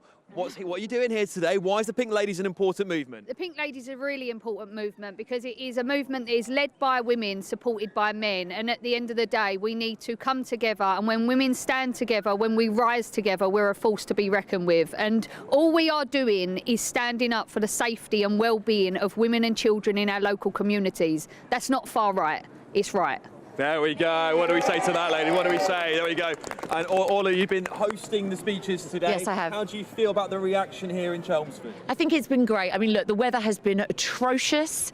I mean, even this poor little dog wants to go home, look, but it's been freezing and raining. But you know what? The thing is, as we always say, if patriots are really patriotic and they're really determined about a cause, they'll come out rain or shine. And that's why we're all here. So we're all freezing to death. But the thing is, the women and children of this country, their safety, you know, knows no bounds, and we have to do everything we can to protect them. And if it's raining and snowing, we'll still be here, and we'll still be here in a year's time, and we'll keep going until some action is taken. Simple. The women need to unite now. You can find us all on Facebook, on X, on Instagram. If you're not sure where to find us, look there, type in Pink Ladies, and you'll come up. And if you've not got one in your area, make one. There we go. And Maria's come all the way down from, is it East Yorkshire? Maria, what's brought you all the way down from East Yorkshire today? So I'm one of those people, you can't sit on the sofa for too long and watch all these passionate women come together. And obviously, and through work I got in touch with Orla, and I think anyone around the country, female or even supporters of females and family men, can get involved with the Pink Ladies. We want to be run by women. I am a woman. I care about safety of my own child and my own future in this country to be able to walk my my dog, ultimately. And yeah, these ladies are brilliant, and got to get off your sofa and come join us. And you're a northerner, the weather's not stopped you today, eh? It's actually pretty mild down here. There's snow up there. You heard it here first. The weather. She came for the weather. This is summertime. And ladies here from Brighton as well. Hello, hello, hello. Hello. What brought you all the way from Brighton? Supporting the Pink Ladies, just trying to give everybody, normal people, the courage to speak out. That there's nothing wrong with what we're saying. There's nothing wrong with what we're saying. It's normal. We're normal, and everyday people. Everyday people, mums, women, and the more we do this, the more people are going to see it and join us. That's right. And where have you come from today? I've come from Beccles in Suffolk. It's a lovely little place, and I want it to stay lovely. And I want my daughter to be able to go out like I've been able to go out over the years, but go out with your mates, enjoy yourself, and not be worried about whether she's going to come home. As you can see, many passionate people here today. Many Pink Ladies have come from across the country, of course, and most of importantly, from the local part here of Chelmsford in Essex. We expect these protests to continue. Pink Ladies, what do you have to say? Do you think they could carry on? Yes? Well, there you've heard it first, Dawn. Pink Ladies are not stopping anytime soon. Back to you in the studio. Alex, just one observation. God, you're going down a storm. Alex, just one observation there. I noticed there isn't a single woman there wearing a mask, covering their face. There's no police presence there. Compare and contrast to some of the other protests we've seen in this country recently. It certainly does. Yeah, everyone here is very willing to show their face. We've actually had no counter-protests to show up here whatsoever. Maybe it was the weather, maybe it was the rain, who knows? But no masked up people. Everyone here is very willing just to be themselves because they clearly are very passionate about this cause, which makes a big difference. When people put their face to a campaign like this, they're willing to put their whole being behind it, aren't they? As these ladies here have proven today, even despite the weather. But yes, it does make a big difference when people are willing to come out and just be themselves and say, actually, I'm here today to support this cause indeed. Brilliant. Alex, as always, a great report. Thank you very much. That's Alex Armstrong for us there. I just want to read this one quote out because I think it's quite relevant. This is from Emmeline Pankhurst, the suffragette. Her statement that women, once convinced their rebellion is just, will go on no matter the difficulty. And her call to action is take courage, join hands, stand beside us and fight. That was from then, and I think that applies to what those ladies are doing there now. So, thank you very much, Alex. Now, I'm Dawn Neeson, this is GB News, and lots more coming up on today's show. Are you affirming that you think President Trump is a fascist? I've spoken about... That's okay, you can just say okay. So, okay. It's easier. It's easier than explaining it. I don't mind. Hilarious, that's a great clip. So find out what's going on there with the new mayor of New York and Donald Trump, once sworn enemies. All of that coming up after the news headlines with Sophia Wendler.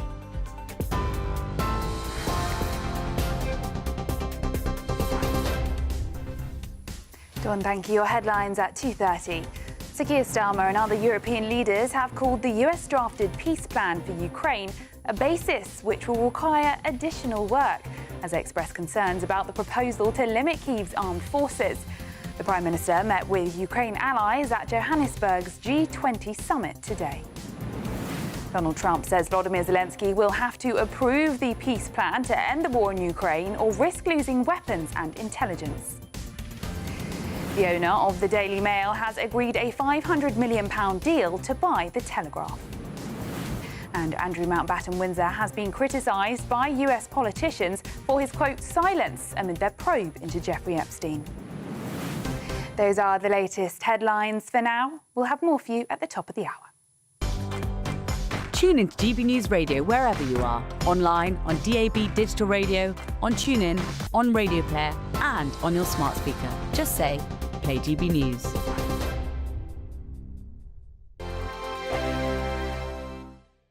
Hello there, good morning. Welcome to your GB News weather update from the Met Office.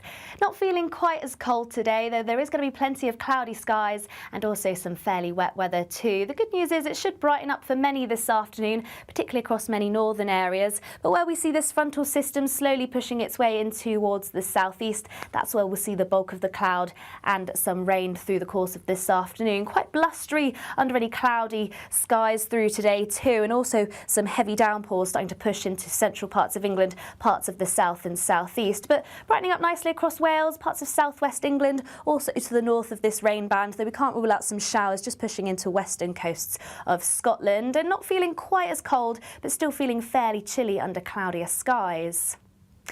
Now, to finish off into this evening, still quite wet across many areas, particularly across parts of the southeast where we could still see some heavy downpours. A little drier towards the far west, though there is still going to be plenty of cloud. Can't rule out some showers just skirting their way through in from the Irish Sea, and once again plenty of showers around coasts of Scotland. That's away from the far northeast though. Plenty of dry, clear skies here, but that's where it's going to turn chilly overnight, so likely quite a widespread frost across the northeast of Scotland, possibly some icy stretches.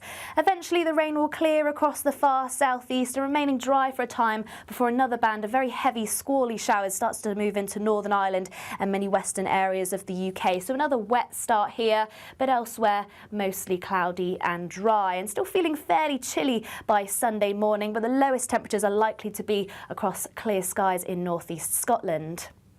Sunday is set to be a very unsettled day once again. Some very heavy showers merging together to bring long and persistent spells of rain, brightening up across many areas of England and Wales, but still plenty of showers and some quite strong winds too at times, particularly through into the Bristol Channel. Still slightly milder than of late, highs reaching 10 degrees. Britain was once the envy of the world. But look around. A nation that no longer knows what it is or where it's going. A country that's broken. How do we fix Britain? How do we bring it back? Friday night with Matt Goodwin at 8 p.m. only on GB News. No matter the state it's in, this is our nation. Join me, Jacob Rees-Mogg, for a genuine, honest discussion on where we have been, where we are going, and where we are with the people who set the direction. Tune in to State of the Nation every Monday to Thursday, 8 to 9 o'clock. Only on GB News. Britain's economy is at a crossroads. And this budget day, every decision counts. From taxes and rent to the cost of living. Whatever the outcome, the GB News family will be there. With expert analysis breaking down what it means for you. Budget day, all day Wednesday. Only here on the People's Channel. Britain's news channel.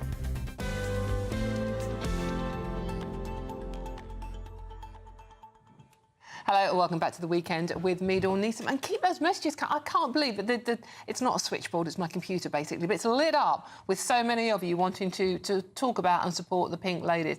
So please do keep them coming in, loads of you, not just women as well, lots of men supporting the movement, and also saying how can it be racist simply to be worried about the country our children are going to grow up in. Any case, if I said welcome back, I'm Dawn Neeson. Well, I am still Dawn Neeson. Any case, now, so Keir Starmer is in South Africa, you might have noticed, meeting world leaders at the G20 summit. So we can now cross, hopefully, to GB News political editor Christopher Hope, who looks like he's about to be car sick. I'm sorry. Christopher, what's going on?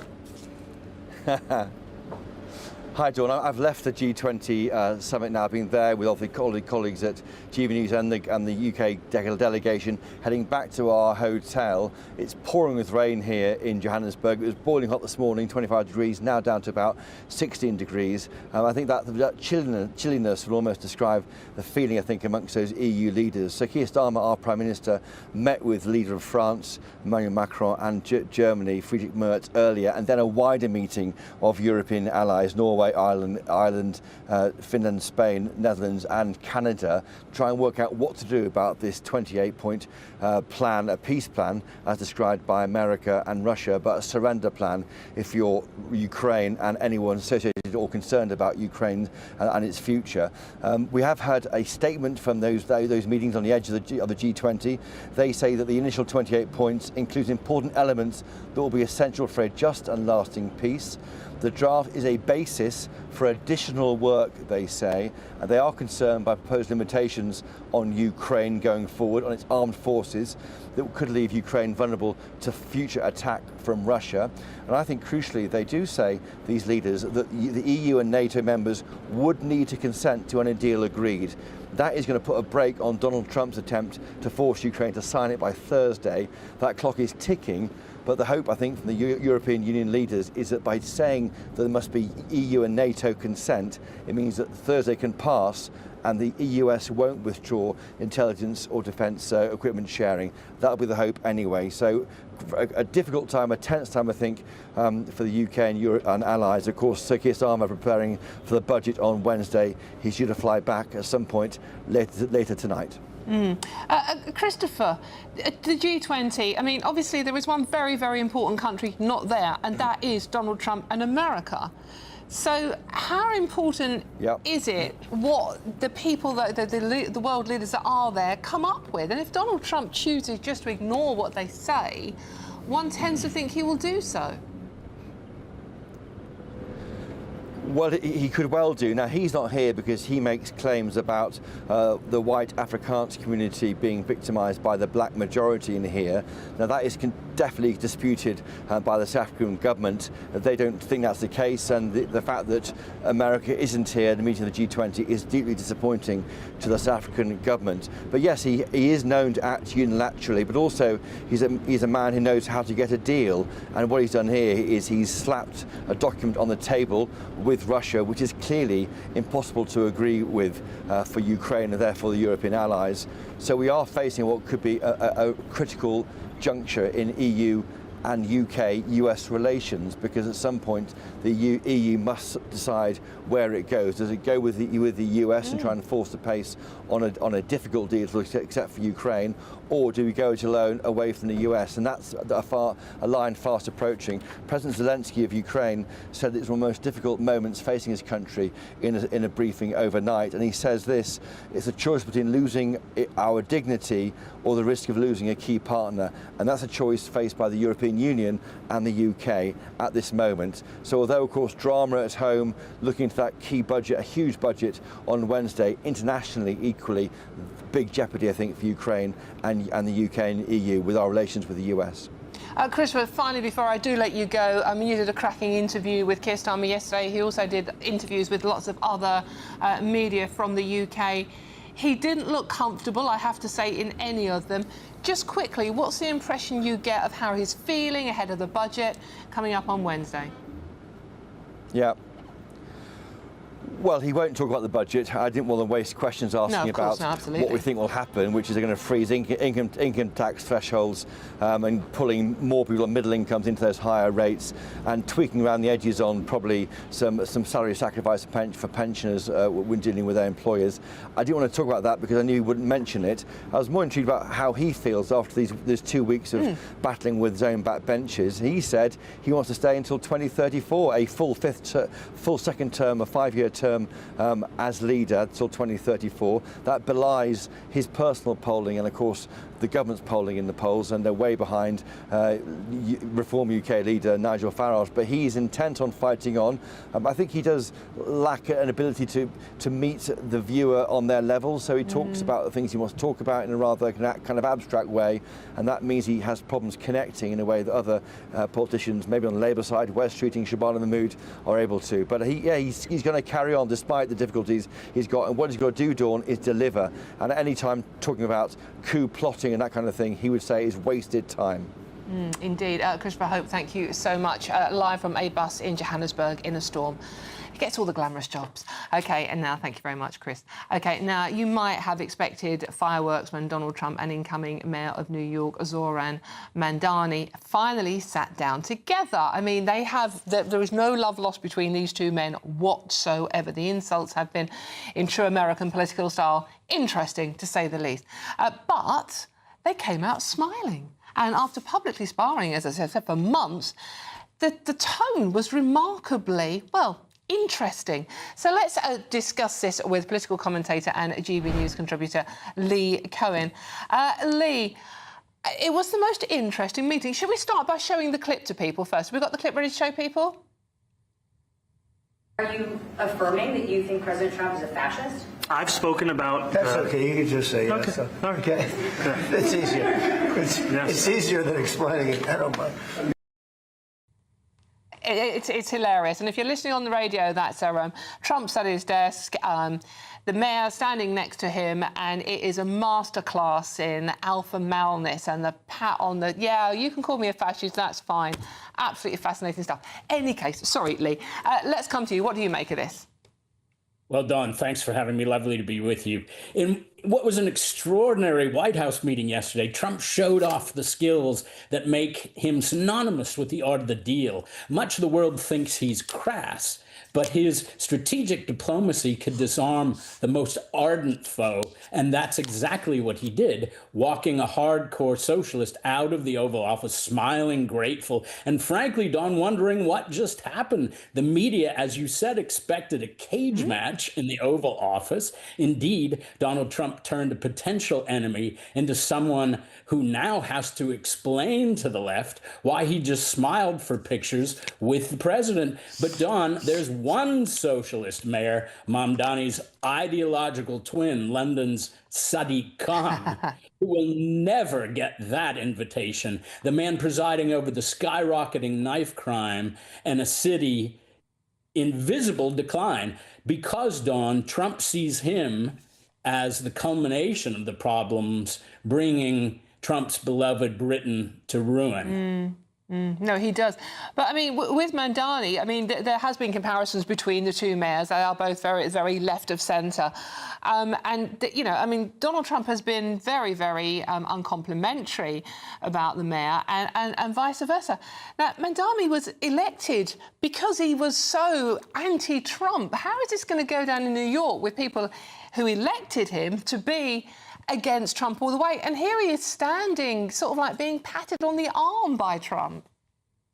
Well, once again, that's Trump's genius. And also, he was sending a strong message, Trump is Mr. New York, and he was reminding the whole country who runs the Empire State, and that he did it with a handshake and a grin. Trump's the guy who literally built modern Britain. He looked Zoran Mamdani in the eye and he said, I want New York to be great again, and I'm willing to help you do it. And who, no matter what side of the ideological spectrum you're on, could disagree with that. But the message, Dawn, was that the city still belongs to Trump and that he's big enough to make even his enemies succeed if it makes America win. Lee, thank you so much. That's GB News contributor Lee Cohen in America for us. A fascinating time in politics all around the world at the moment, but certainly in America and the UK. I'm Dawn Neeson, this is GB News. Lots more coming up on today's show. But if you are in search of some holiday sun, here is a forecast for those top European destinations for you. Ready to soak up that holiday sunshine? Won't we need some cover? No worries, all sorted. All Clear Travel Insurance sponsors GB News Travel Destinations Forecast. It's an unsettled day on Sunday in the UK, but it's also unsettled across parts of Greece with blustery showers. Meanwhile, for the Canaries, not too bad.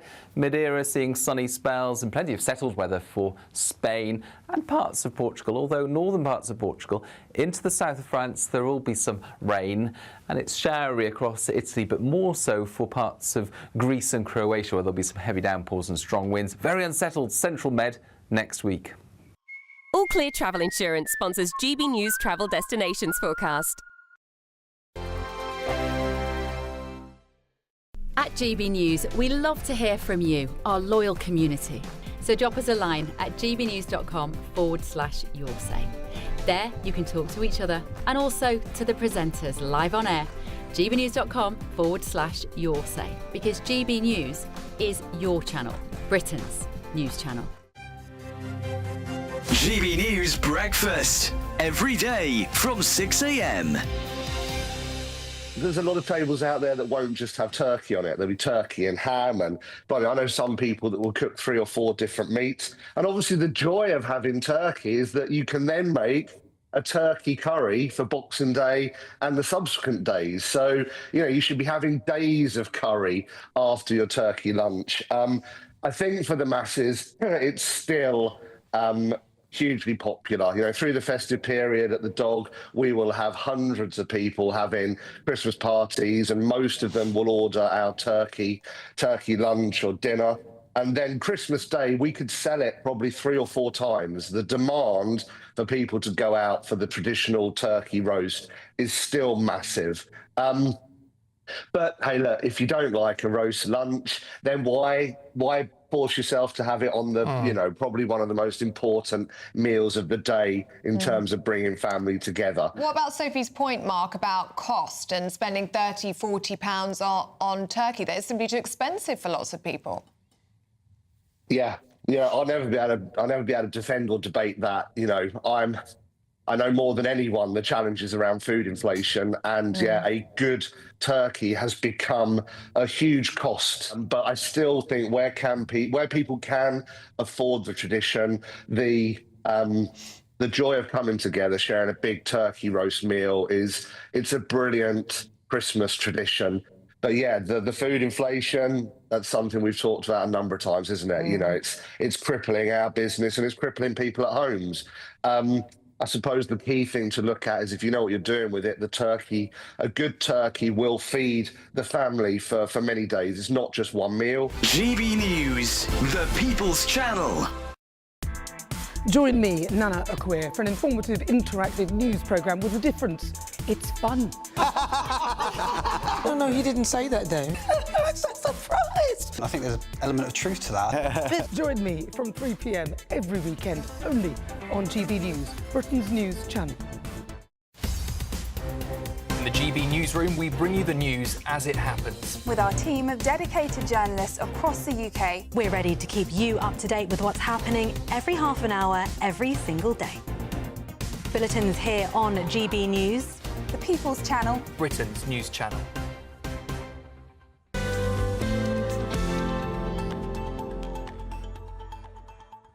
Hello, welcome back to the weekend with me, Dawn Neeson. Right, OK, we've only got the final few minutes together, so let's have some fun. Lexicographer Susie Den is shaking things up with a fresh take on graffiti, and it's not what you might expect. Chatting on Russell Howard's podcast, she called street art beautiful and said we should celebrate its history from ancient Pompeii scribbles to today's stunning murals. She certainly sparked a debate, though. So joining us to discuss this is graffiti artist Daniel David Mully. Daniel, thank you so much for joining us. Really good to talk to you. Just tell us a little bit about what you do. Yeah, so I'm a street artist based out in Manchester, and I've been doing it for the last, 7 years now. So, yeah, it's been a hell of a journey, but we have fun with it. OK, and what sort of graffiti do you do? Do you do tagging or do you do art or...? So basically, I don't do much outside, so I don't tag a lot, but a lot of the work that I do is pretty much on a canvas, really. So, okay. So yeah. And where do you do your graffiti? So I normally just do it in my studio, and then we normally sell it to galleries or private collectors. So yeah, so that's pretty much me. Right. Okay. And I think have we got any examples of Daniel's graffiti? Oh, right, OK, we got some we can show, Daniel. But, I mean, what do you make of what Susie Dent said? I mean, this, you know, graffiti, your art, started back in Pompeii. Some of it was quite rude, it has to be said. So we should be celebrating it all. But, however, on the other side, you've got people complaining about certainly trains in London in particular. The tube system is now a mess of graffiti. What do you make of what she had to say? You know, 100% agree. I think graffiti work should be celebrated. I mean, if we talk about the history of art, we can take it back to ancient Egyptian. When we talk about hieroglyphs, that's how they use art to communicate, and that's pretty much, you know, what is graffiti today. Don't get me wrong, I don't condone, you know, any artwork that's, you know, that's not sanctioned by the council or the building owner or anything like that. But any graffiti work, I'm always legal graffiti work, I'm always here for 100%. So yeah, 100% agree with her. I think graffiti work should be celebrated. And the clip we were showing just there was not your work, Daniel. That was on a London Underground train, which is not what you do. I completely understand that. No, it's not. No, it's not. And Daniel, what's the most you've ever sold your work for?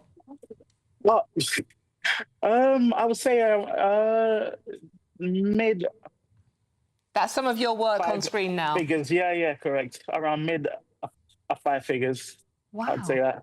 Yeah. It's there's a lot of people that do enjoy graffiti work. I normally use it mainly for the background, and then I let the subject matter speak for itself. But I normally use a lot of graffiti for the background in a lot of my artwork.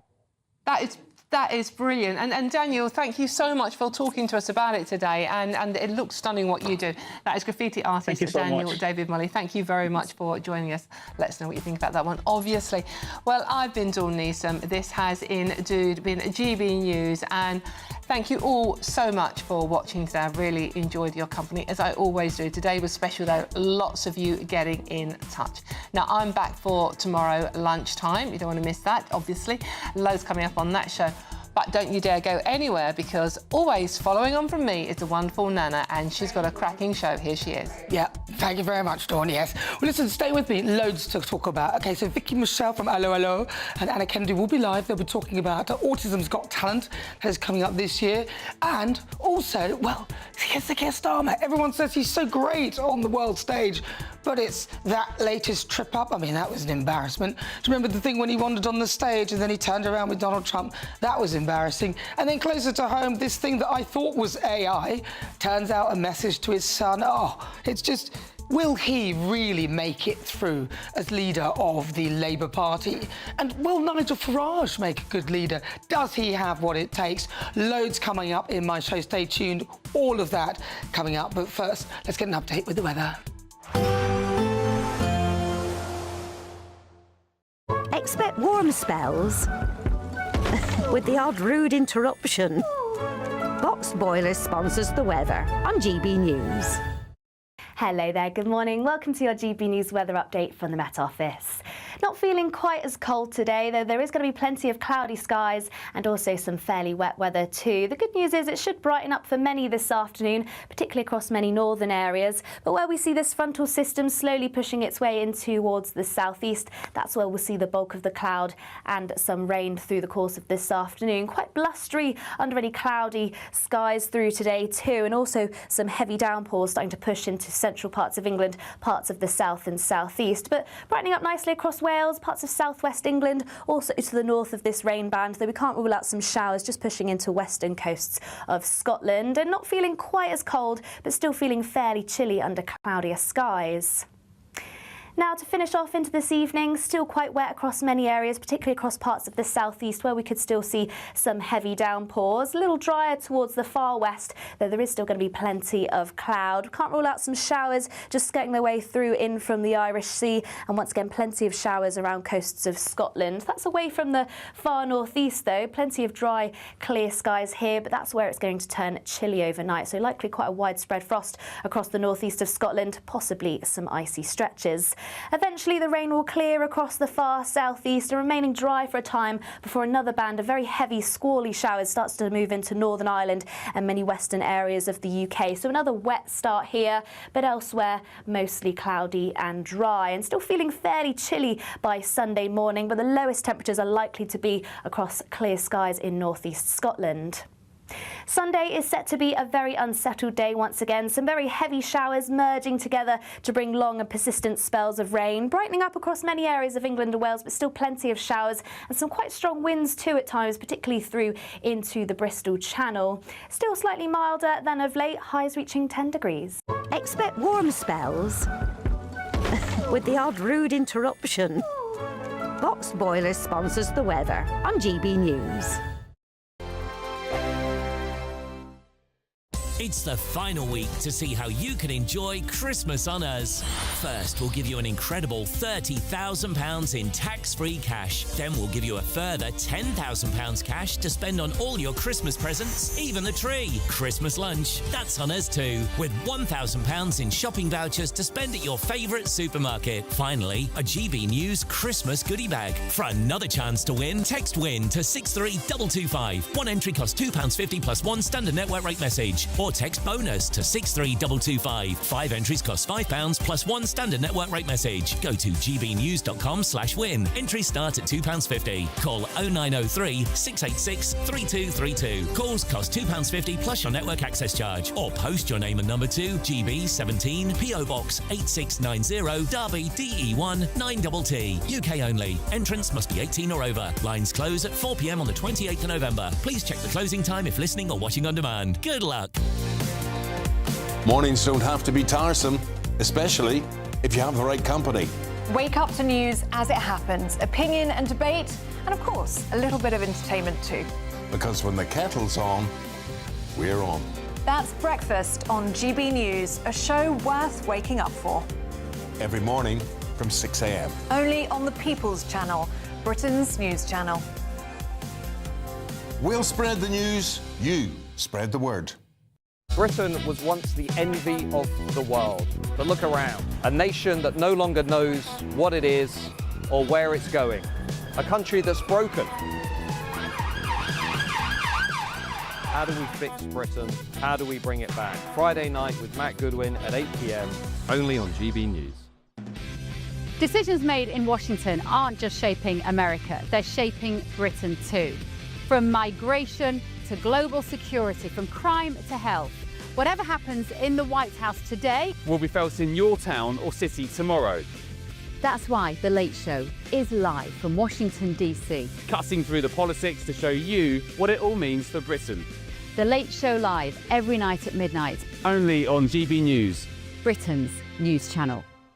No matter the state it's in, this is our nation. Join me, Jacob Rees-Mogg, for a genuine, honest discussion on where we have been, where we are going, and where we are with the people who set the direction. Tune in to State of the Nation every Monday to Thursday, 8 to 9 o'clock. Only on GB News. Britain deserves a newsroom that puts the facts and your voice first. Well, and that's what you get on GB News. Lively debates, lively conversation. And we're not afraid to hold power to account. And each other. So join me, Andrew Pierce. And me, Miriam Gates, for Britain's Newsroom, weekdays from 9:30 on GB News.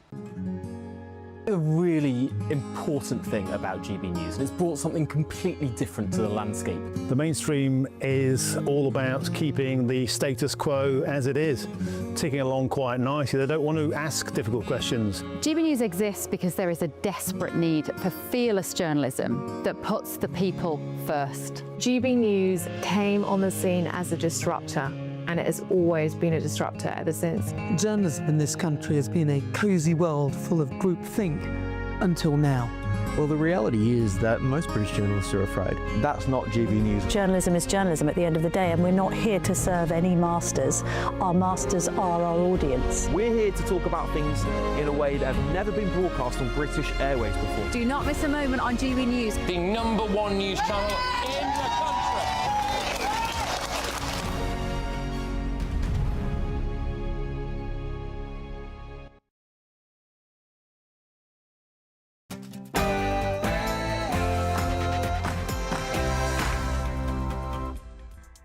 Hello, good afternoon, Clarky, I'm Big, and welcome to GB News. We're live on TV, online and on digital radio. It's 3 o'clock. I'm Nana Acquia, and for the next few hours, me and my panel will be taking on some of the big topics hitting the headlines right now.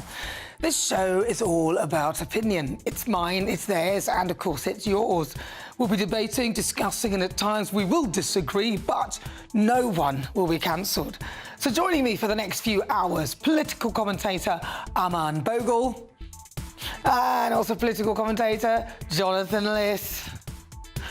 Coming up in my niggle. Questions about mental health, masculinity, social media. I remember when we watched Adolescence together, and as a dad, it was tough to see at times. I thought that was AI. You'd think it couldn't get any worse. Hello. How are you? I'll lay out my thoughts thoughts on the Labour government and the Prime Minister who's currently making his 42nd trip, literally, abroad. Does he not have other things to be sorting out back home? All of that in my niggle. You won't want to miss that. Is he really the global diplomat or more of an embarrassment? So in the Great British Debate, I'm asking, is Sir Keir Starmer great on the world stage? The Prime Minister's popularity is at record lows back home, but many of his supporters believe he's impressed leaders abroad. So, for the Great British Debate, I'm asking, is Sir Keir Starmer great on the world stage? My poll is live on gbnews.com. Please cast that vote. Then, in difficult conversations, joining me in the studio, autism awareness campaigners Anna Kennedy and former Allo Allo star Vicky Michelle says this only once, to discuss the Autism Hero Awards, which recognises and celebrates the excellence within the autism community. They'll both be joining me just after 5. And the capital's